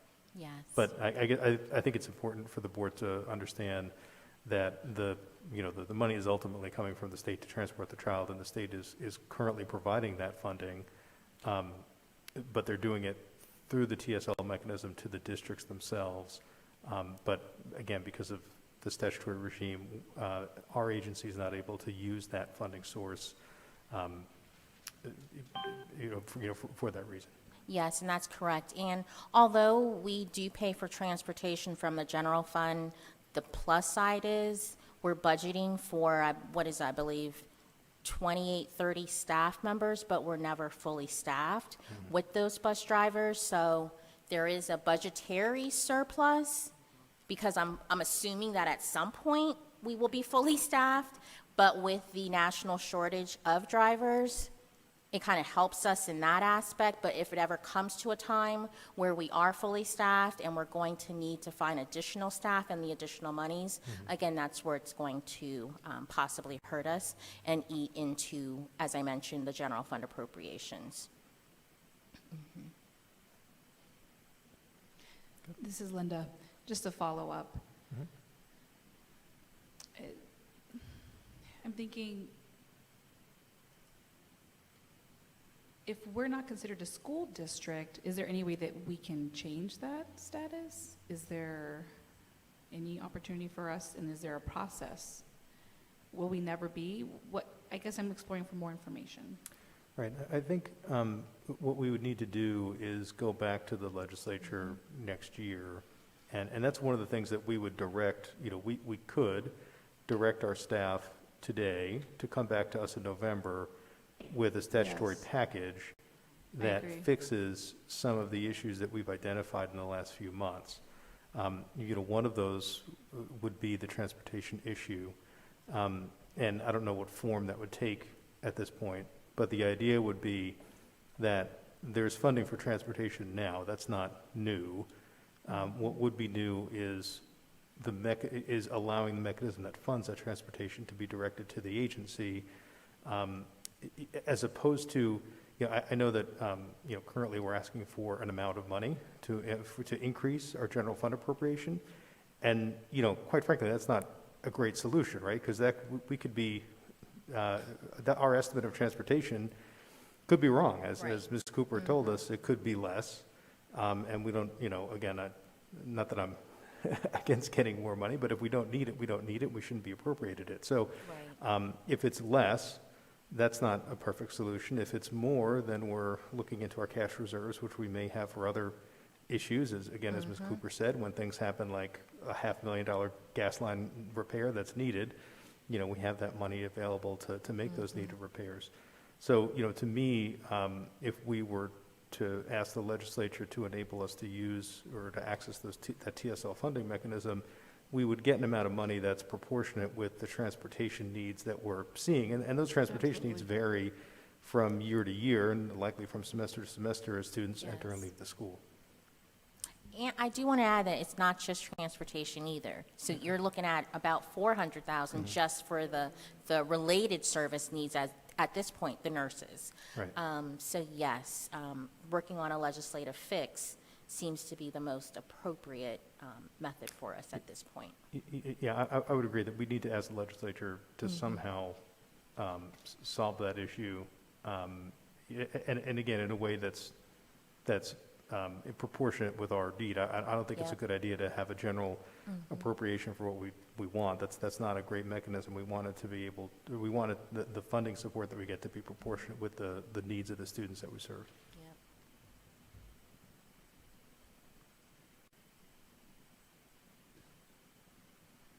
Other comments? PV? So, my understanding of the current situation is, do we need a motion in order to give Superintendent Reichman the necessary authority to be able to approach the legislature to have those discussions? I feel like if we do proceed with this route, then we need to keep it pretty loose. We need to not only focus those discussions or that authority on transportation, but rather allow for other support services as needed. And we may need to delegate that authority for several years to be able to approach legislature for solutions as things arise. Obviously continuing the conversation with the board, but also allowing Superintendent Reichman to gather the data and then to present us with options, and then to be able to have those conversations with the legislator. And of course, relying on Maria Murphy and her expertise as well as Superintendent Reichman. Are there any other comments? Do I need to make a motion? I think that you can. I'd like to make a few comments myself. When I look at it, I look at it from the viewpoint of our strategic plan. We spent that time to gather what's important to us and what our agency needs to be successful and how we're going to measure whether or not we're successful. And we need autonomy to do that. Not being an LEA robs us of autonomy. If we look at our goals in Pillar 2, one, there's a question of, do we even get access to that data in every case if we're not an LEA, because that data flows back to the sending school districts. That would be a lot harder to, to get if we don't get it from every school district. So that's even the first point. We need to have access to the data before we're able to use it and see what it is. But at the same time, we need to be able to have that greater control, to be able to make choices to improve the quality of education that we provide the students, and to have a better chance at improving their educational outcomes. So, when we look at finances, yes, this year there were some one-time ESSER funds that were at a substantial level. Those are not going to be present in years going forward. And if we look at as we looked in our last meeting, or our work study meeting, the transportation costs and the ancillary services are going to far outweigh any federal funding that we anticipate receiving in the going forward years. So we need to find a way to solve that. Even if we can't solve that, or if we can't solve that in a way that's perfect, I still think that the LEA is the way for us to go, because we need that autonomy, even if we have to alter other things in the budget. And that would affect our Pillar 4 goals. But to me, we really need the autonomy and the ability to make those decisions and have that level of control that we have now, if we're going to continue the improvement that the agency's made and continue to execute on the strategic plan. That said, we definitely need to work with the legislature to fix the transportation and the ancillary services issues. There are a couple of other ones as well, but those are the two biggest ones. Those are the ones that kind of put us upside down financially. The transportation issue, that funding exists anyway. It's not a new service that we're deciding to provide. It's just by stroke of accident that we're not able to get that TSL funding that the districts get. And I recognize it's not exactly one-to-one, because TSL is done by average daily route mileage, and some of those children that are transported to us now are with, they're transported with other students from those sending districts, on other routes that are happening anyway. So it is not one-to-one. I recognize that. I think we should all recognize that. But at the end of the day, the transportation funding the need is far greater than $50 a year per student. And we should need a way to access that system. It could be a different way, and I don't think we have to decide what way is best for us. But I think from our perspective, if we ask the leadership, if we, one, affirm our desire to become an LEA for the campus-based schools, and two, direct the leadership to look through the statutes now and propose to us in November a package of potential changes that would solve some of these issues, I think we'd be a step in the right direction, because in November we can come back and approve that package or make changes to it or discuss it, and then we can send that to the legislature for them to weigh in on what they think. And again, as we know, in the political process, anything could happen. So, you don't always get what you want, but we can at least be in a good position to say we've looked at this thoroughly, and these are the changes that we would like to see to make sure that our funding is remaining consistent, that we're still able to provide all the services that our children need, and we're still able to have the autonomy so that we can continue to execute on our strategic plan. PV? This is PV. Well said, President Nigro. I would definitely second the motion that you propose. Okay, well, I guess let me formally make it. So I move that we affirm the agency's intent to be classified as an LEA for the site-based campuses, and to direct the staff to examine the current statutes and regulations and propose changes to the board in the November meeting to resolve the issues that were identified in the prior work study session. Seconded. This is Linda. Okay. I waited for you. You didn't Okay. move. All in favor? Aye. Aye. Aye. Any opposed? President Nagy, I will abstain from this, but look forward to continued discussions between AD and ASDB. Sure. And we have one abstention. Great. Excellent. Thank you. I think that is going to enable us to go on to a next phase here. Again, we have to work with, we shouldn't discount the level that we have to work with ADE as well. So we're, again, Aaron, we're happy that you're here, and, we're happy that you're here as part of this process as we kind of transition to working with the legislature and ADE to make sure that we, make this change and are in a position to continue to serve our students well. Next item is 7.02, information and possible action item ombudsman. Superintendent Reichman. Yes, thank you, Board President Nigro. So, I'm here again to talk about the ombudsperson.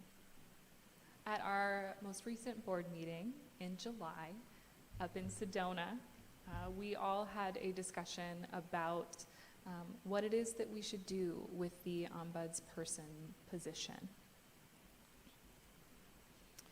I was tasked to follow up with the one candidate that we had in Virginia who expressed an interest in working with us, with the ASDB agency as our ombudsperson.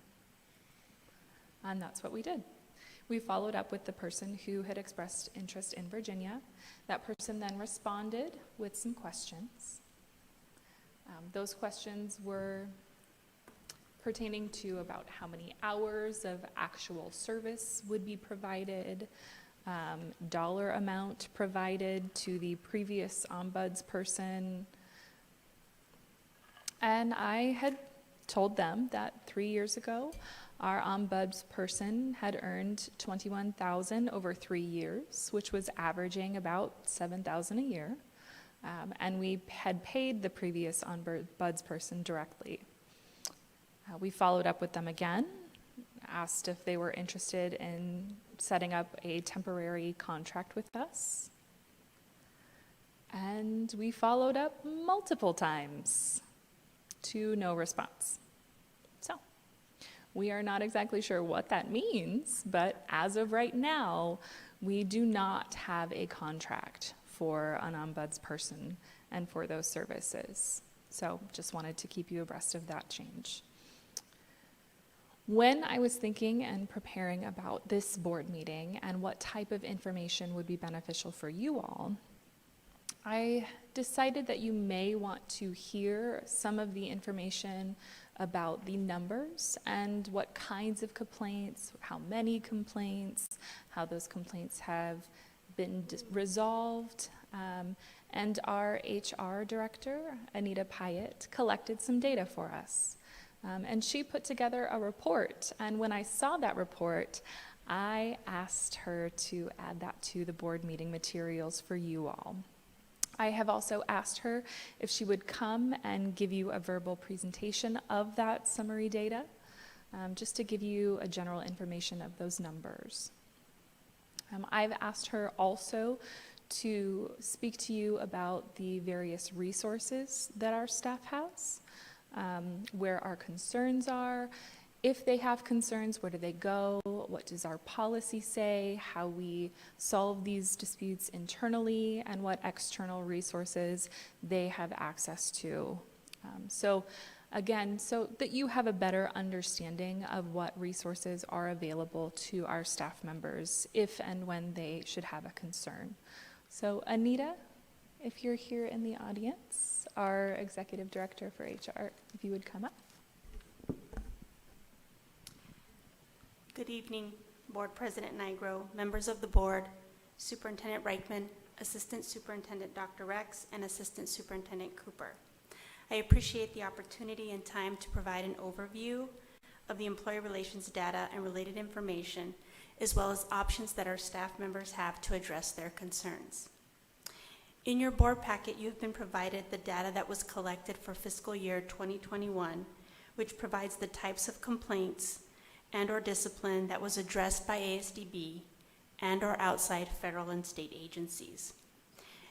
In addition, you'll also see a 5-year overview of employee relations and different category types. Currently we have 9 board policies that provide staff members an internal process to report and address their concerns. While we have formal processes that address the way our staff members may formalize their concerns, they do have the opportunity to bring their concerns in an informal manner and work through resolving those at the lowest possible level before starting the formal process. In addition, a few of these policies do require an informal conversation with their supervisor or where they're alleging their concerns before submitting that concern through the formal ASDB process. Staff members may contact Human Resources for guidance, advice, or assistance in resolving concerns. Our role is to assist staff members and supervisors by following agency policies and ensuring we are working within the law. When a staff member contacts Human Resources for assistance, they fall in one or both of 2 categories. Category 1 would be an informal complaint, meaning they come to us looking for options, willing to discuss their concerns, and looking to resolve that concern. During that conversation, they can choose that route of doing that informally. They also have the option of bringing up their concern in a formal manner, which is addressed through our ASDB policies. And so that is that staff member's ability to write up those concerns and submit that to their supervisor to have those addressed.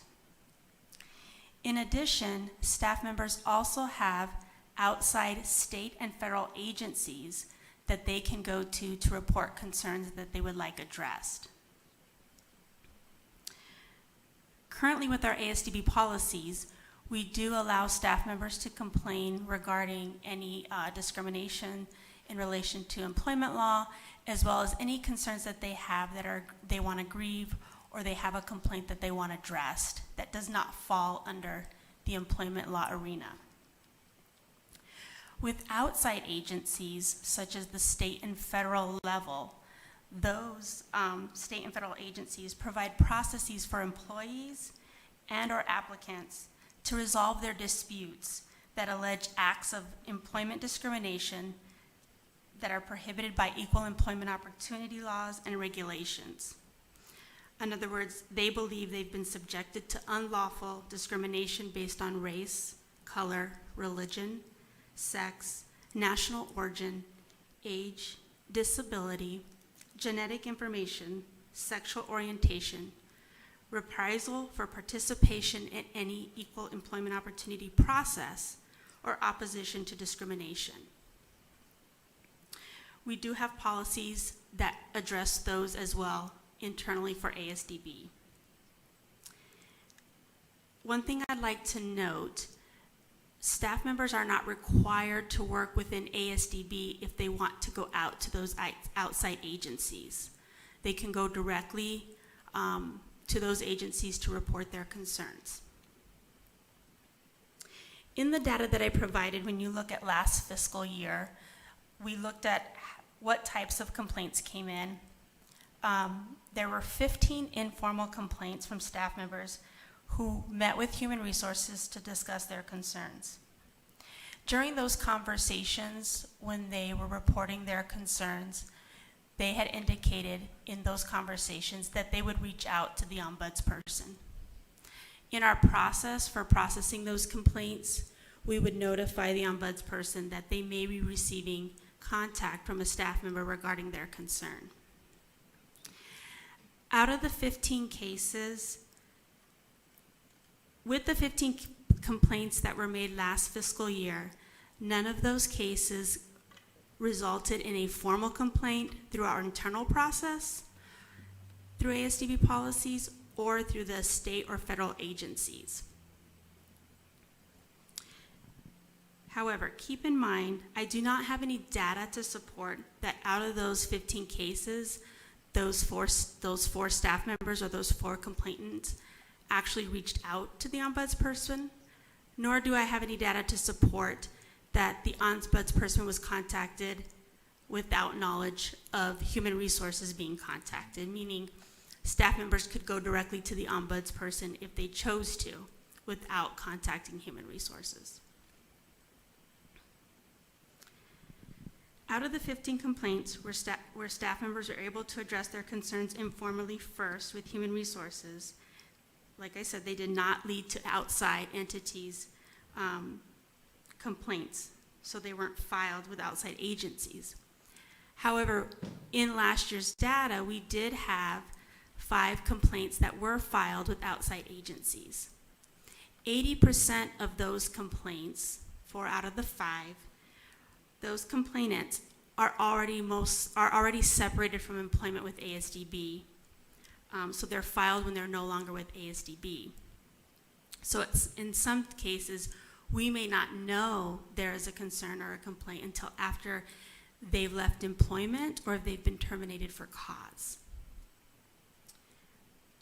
I would like to open it up for any questions that you may have regarding the report and the list of avenues that staff members may have to report complaints.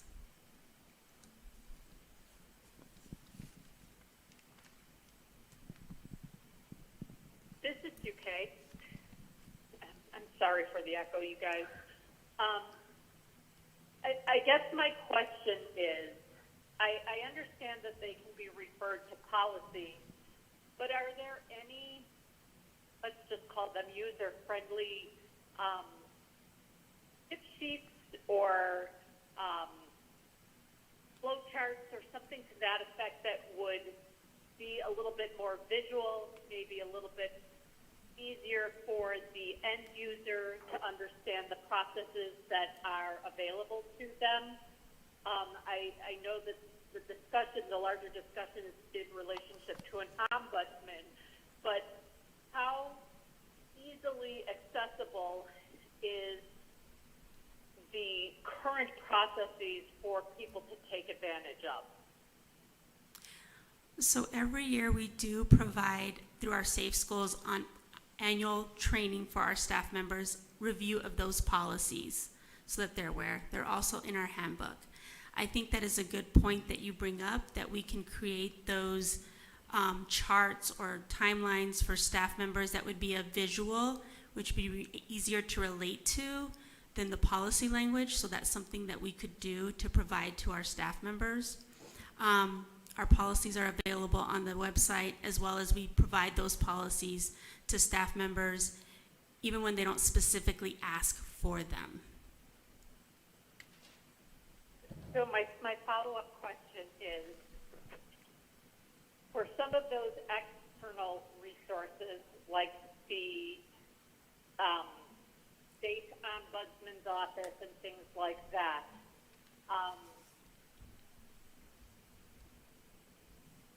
is that something that we could consider from the board standpoint as an option to not have a contracted ombudsman? And would we have to pay for their services should somebody go to them?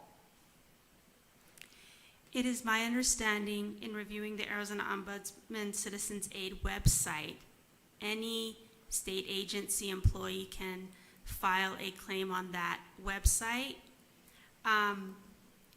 It does not talk about any agencies paying for those services. So it does has a list of state agencies where constituents can report their concerns to have them addressed with that specific agency, and Arizona State Schools for the Deaf and the Blind is listed as an agency. Thank you.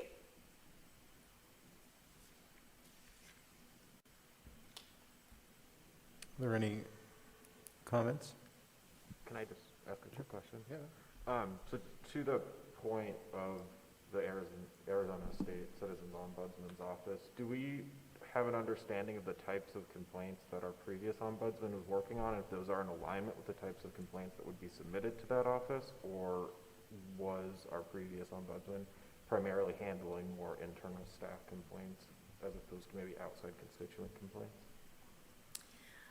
I am only aware of the employee-related complaints that the ombudsperson handled for ASDB. I'm not aware of anything. I'm not aware of anything outside of that. I'm not sure if she provided any reports that would support what type of complaints that she looked or worked on. Yeah, there were. I mean, in her reports, there, so the state ombudsperson, is a resource for employees of the agency, but the ombudsperson that we have did deal with complaints from either just members of the community generally, from students, and from parents. I don't recall any student complaints of the ombudsperson, although maybe there was one or two. There were parents, that would go to the ombudsperson from time to time, so those were definitely present in her reports, and we can go back on board docs and take a look at them. But I would, in terms of my informal survey, it's primarily employees and parents, and to a lesser extent students, and to a lesser extent outside members of the community.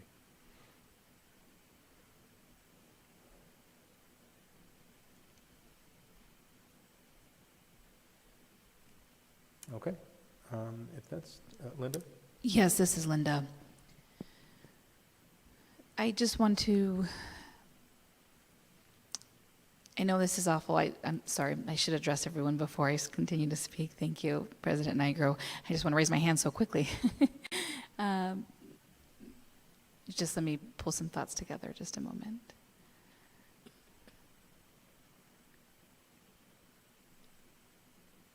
As far as an action plan, Superintendent Reichman, what are you envisioning? Are you wanting us to bring in someone temporarily as an ombudsperson, or is this the task that we're assigned with? Where are we at with this conversation? Can you clarify what you're envisioning?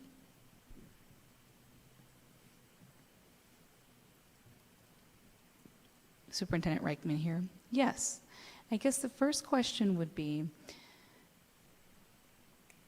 is the board committed to the idea of having an ASDB ombudsperson?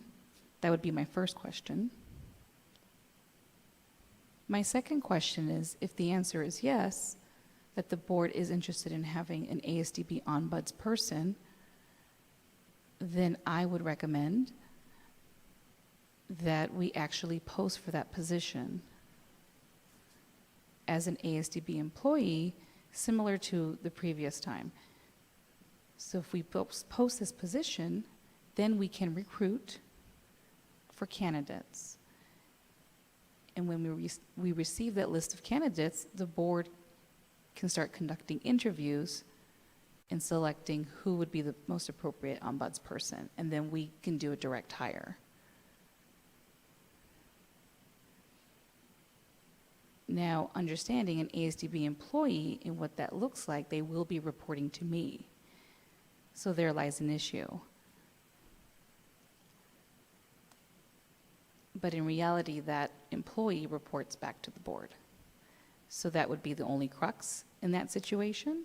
So my first question is, are you committed in the idea of having an employed ombudsperson for the agency?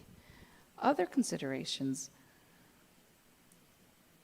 are, if we were to hire someone to start working with us, that the board requires this individual to develop a data collection plan. What type of data are you looking for from this ombudsperson? Anytime that they are performing any actions for ASDB and working with staff, this person can then report back to the board with the collected data. So every board meeting, you would have a report directly from the ombudsperson. The previous person I reported back to internally, that I internally worked with, we configured how to establish a survey system, a data collection system, and what types of reports we would present to the board. But unfortunately, that did not occur.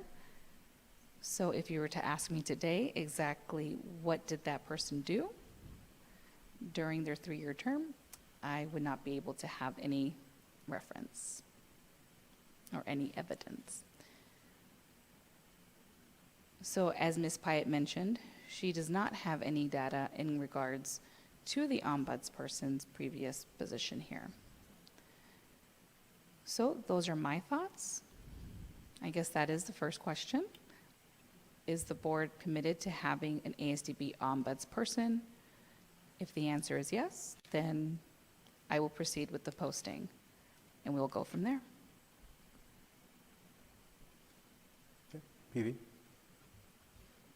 Thank you, President Nigro. So, Suke, I'm sure you're going to laugh, I'm pretty sure. But I think to answer Superintendent Reichman's request, I follow up with the second question. I'm sorry, I'm not directly answering your question. But it seems that on the employee side, there are a lot of resources for individuals to initiate some sort of mediation. So in my understanding, I remember from the previous board discussion, there wasn't so much of a concern for employees because they had plenty of resources, which was great. Are there resources or is there a process for the agency to address for parent grievances or complaints? If so, who handles that specifically? And if no, who should handle parent complaints?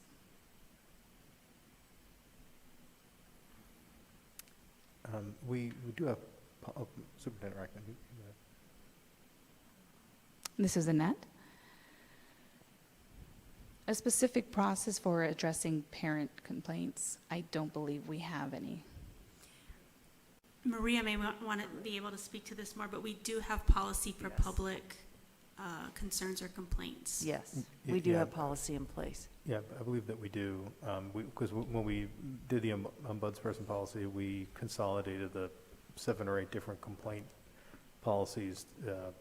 We kind of simplified them, and we did it by constituency. So we had one policy for members of the public, and we had one for parents, one for students, and then one for employees. And the employees had two kind of sub-routes.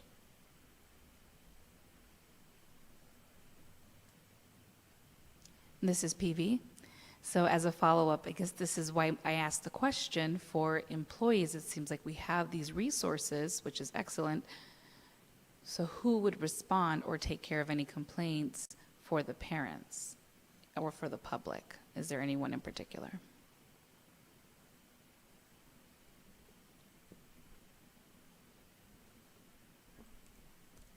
Correct me if I'm wrong, but it's pretty much laid out in the policy. So if there's a parent complaint, then there are steps that you go through. They submit an actual complaint, and you go through a process. I don't have that policy in front of me, apologies. This is Superintendent Reichman. And as you can see, we don't often get parent complaints. So within that question, how do parents bring up their complaints? I guess we're not sure what the process. I'm sure someone is familiar with that, but I personally am not. But if you're asking me if when parents do contact the ombudsperson, the previous person, I don't think that occurred. There is no evidence indicating that any community member had contacted the previous ombudsperson. I don't believe so. I think there was just an ASDB employee relation that contacted the ombudsperson.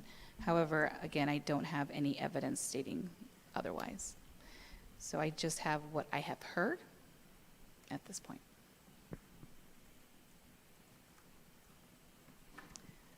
This is PV, another follow-up. So Superintendent Reichman and the rest of the leadership team, what is your opinion and your perspective in wanting and needing an ombudsperson? If there is none, then what is the plan for the occurrence if we do receive a community or a parent complaint, however it be rare? Have we ever discussed that? Do we do a wait and see? What are you envisioning? What are you wanting from us, the board? This is Annette. We actually have not discussed that, and I believe that's the other piece of the elephant that I don't know about. Anyone else here like to have a response to that?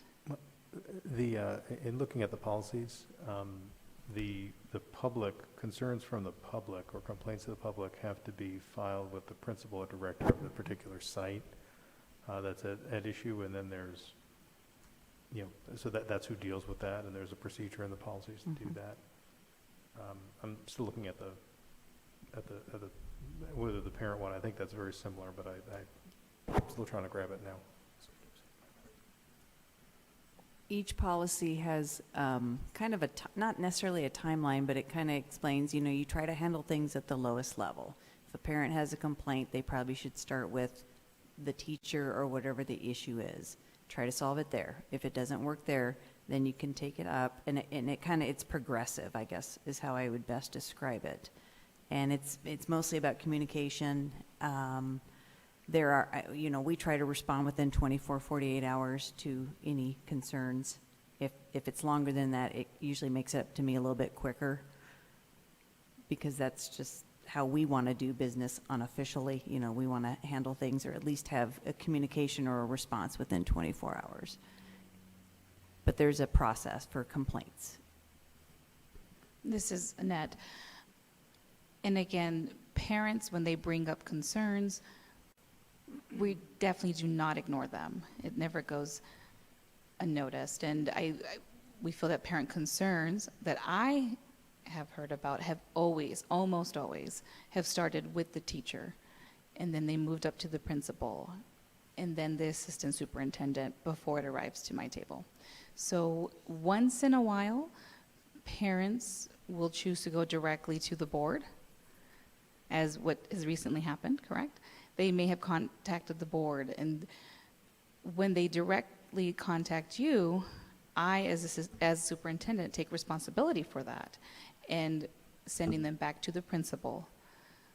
And then we have a meeting, a discussion to figure out what to do, and then I then take responsibility for following up with the parents and informing them what the next steps are. At the same time, keeping the board in the loop, so that way you know that we are taking the concerns seriously and that we are following up with these concerns. And so please know that our principals do follow up. They're currently following up today or tomorrow for quick turnaround as quickly as possible.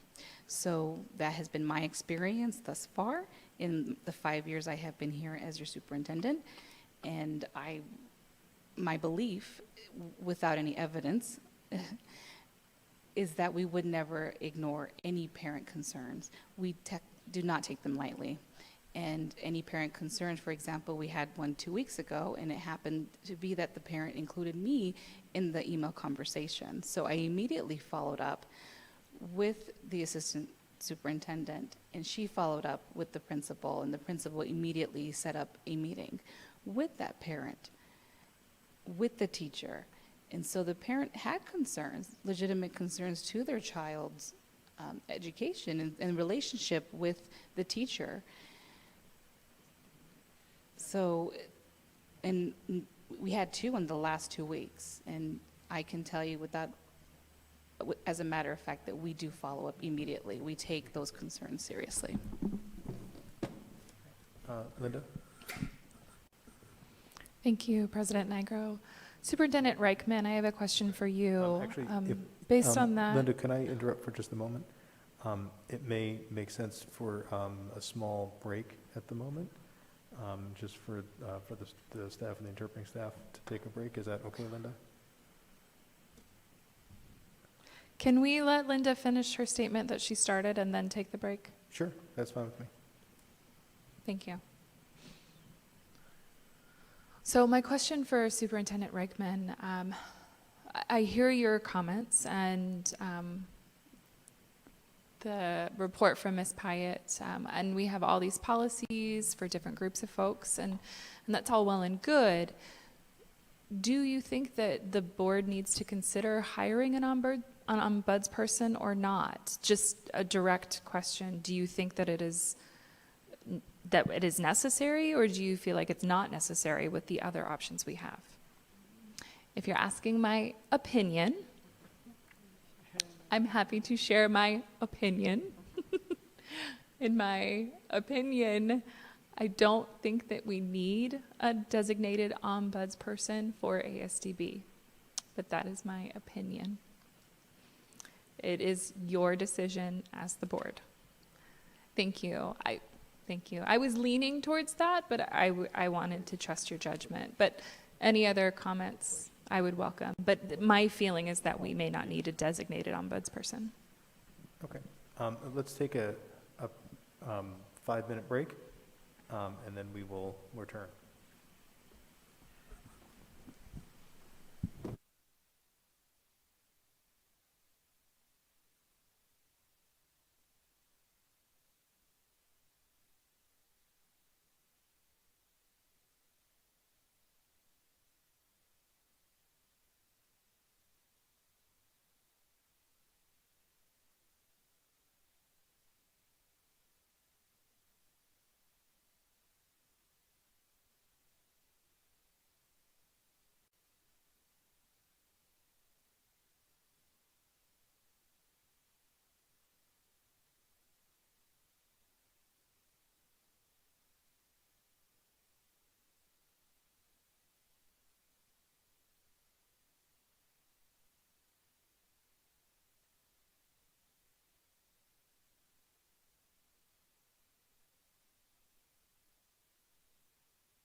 2 minutes.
All right. I think we are ready to return to our meeting. So we were discussing the ombudsperson policy. Were there any other comments about the policy itself or any potential action here? This is PV. I would echo Linda's sentiments. She kind of stole my question that I had for Superintendent Reichman. I appreciate you sharing your opinion. I think at this point, I would follow with that recommendation that at this point, we don't need a designated ASDB ombudsperson. We may just want to hold off on that for now. Okay. Any other comments? I mean, from my perspective, I think, the simplification we did with the complaint procedures several years ago helped. I think that, in trying to recall, why we had the ombudsperson policy in the first place, and, sometimes we'd get kind of like anonymous complaints, and we wouldn't really know what to do with them. I mean, we'd investigate them the best that we could, but, without getting more information, it was hard to do that, and we want to make sure that if there is a problem, we discover it, and we fix it. And, the ombudsperson policy, kind of helped, I would hope, sort through that. So in terms of, not having one right now, that's okay. But, in terms of having that position there so that parents or students or employees could go to that person with, any kind of issue that they may have, as opposed to going to those other procedures directly, I think is helpful. In terms of the board, we have a board email. We're always welcome to receive email. We read it. We like to get it. But we only meet every other month, right? So 6 times a year. And, if there is an issue, then, that's not the best forum to have something raised and dealt with, immediately. The better forum is to, as Dr. Rex mentioned, is to bring it to the appropriate person, usually at a more localized level, to have it resolved. And that it can be resolved more quickly, typically, and it can be resolved, in a manner that's hopefully amenable to all parties. So again, we can move on if that's what we so choose. I would think that next meeting, if we want to decide not to have an ombudsperson, we can remove the ombudsperson policies. That's okay. But for now, we can, if there's no other objection, we can just move on to the next point.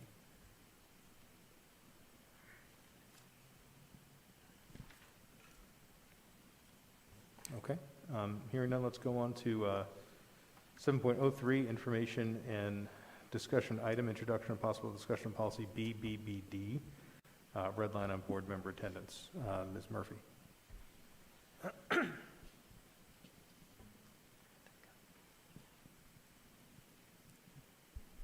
Good evening, President Nigro, members of the board, Superintendent Reichman, Assistant Superintendents.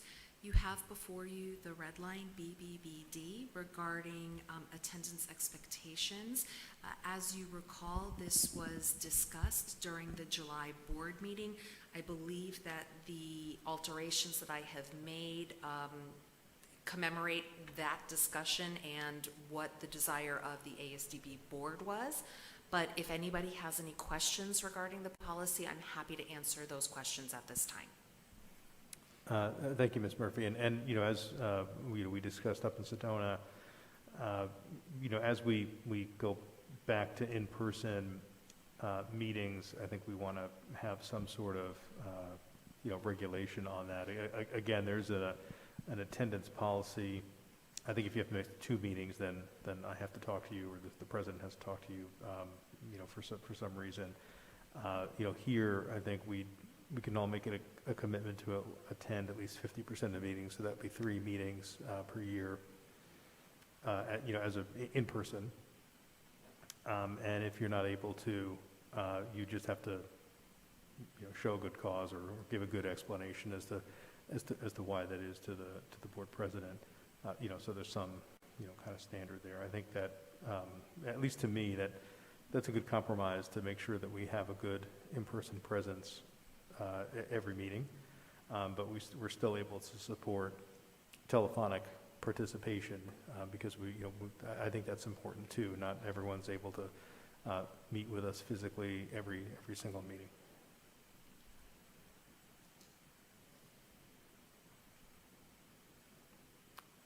I know this is first read, so we don't have to take any action, but if anyone has any other comments. Okay, thank you, Ms. Murphy. Thank you. Thank you for your work on that. Next is 7.07, discussion and possible action item, work study session dates, topics, early learning, acquisition, and agency budget. This is an item that board member Bove wanted to have a work study session on that she discussed at a recent meeting.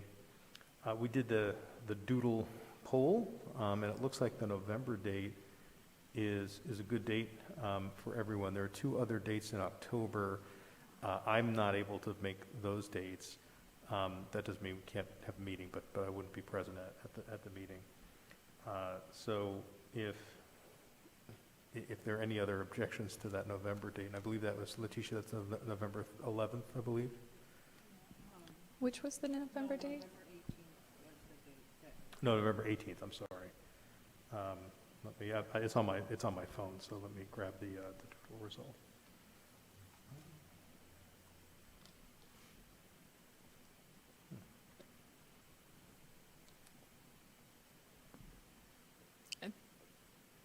This is for the work study session? Yes, this is for the work study session. So this would be, you know, about an hour or 2 in Phoenix at PDSD. This is PV. I'm not going to be able to make it. I actually have another board meeting at that time. Okay.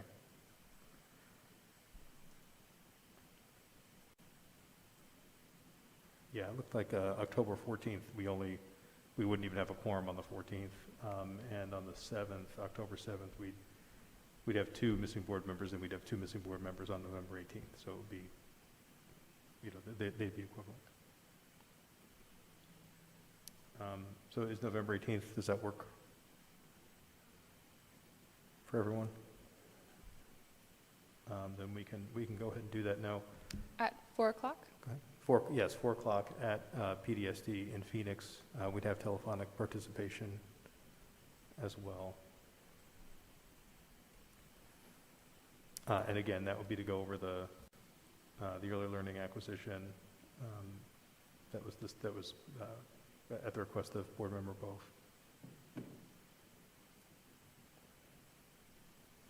Okay, I think we do need a motion, so I'll move to set a work study session date of November 18th at 4 p.m. at PDSD in Phoenix on that topic. Are there any seconds to that? This is Duque, I second. Okay, all in favor? Aye. Aye. All opposed? Okay, then we'll have that work study session. 801, call to the public for non-agendized items. We received 3 comments in time. Sue Kay, could you read those comments? Absolutely. So the first one was from an Adriana Dorsey, and the subject is qualified interpreters. And her comment is, most states allow for qualified TERPs. I personally know of multiple CODAs, spouses of deaf, and qualified interpreters living here that can't work professionally as ASL TERPs since they are not certified. ASDB should try to get that changed. Washington State has a registry of interpreters, both certified and qualified. In order to become an officially qualified TERP, you must submit a letter from a deaf person, a certified interpreter, and an organization as references. This standard is wonderful. We have so many skilled interpreters living in our state that would benefit from this change, as well as thousands of deaf in the community. ASDB has such a strong voice that it is possible to affect change. The second is from Alexa Sloan, and the subject is education.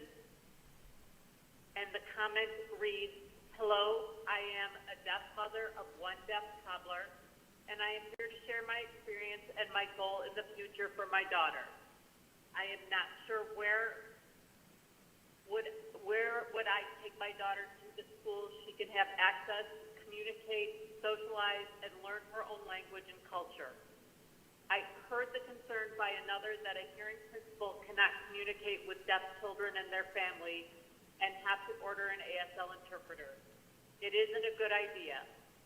What about our BIPOC, deaf, hard of hearing, and visually and blind members provide the communication, the language, the culture, education, and etc.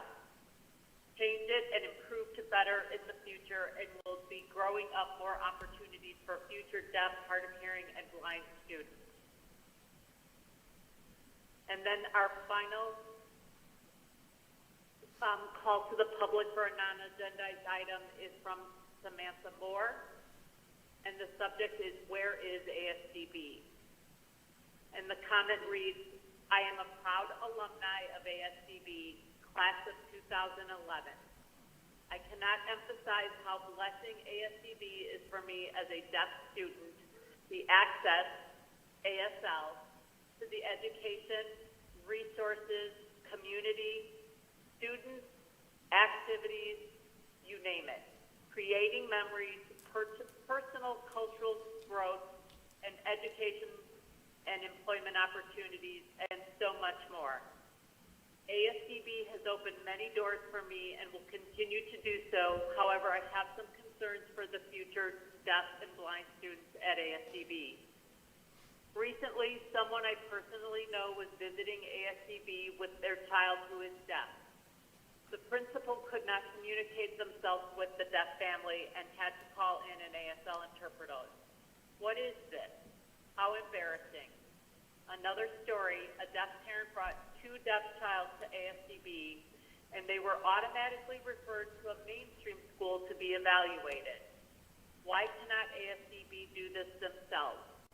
As they should know how to evaluate a deaf student. ASDB has a big campus. Why not utilize them for evaluations, etc.? Also, why is ASDB continuing to hire hearing teachers, staff, and faculty? Arizona has hundreds, thousands of other schools for those hearing teachers, staff, and faculty members. Where are our BIPOC, deaf, and visually impaired blind board members, teachers, staff, who can provide direct communication, language, culture, and more to our future current deaf and BVI students? I want to add that some people have come to me with concerns that ASDB current standing actions can lead to autism, meaning pushing aside deaf and blind people who have the abilities to do what these hearing, non-disabled ASDB teachers, staff, and faculties are currently doing. ASDB is not representing the STEP and BBI communities if they continue to hiring individuals who have no affliction with both communities. Thank you, Suke. Next, we have 802, discussion and possible action item, agenda items for the next regular board meeting scheduled for November 4th, 2021 in Phoenix. Are there any particular items the board members would like to see on the agenda? I know we talked about it before, but we will need to see the LEA statutory package at that meeting.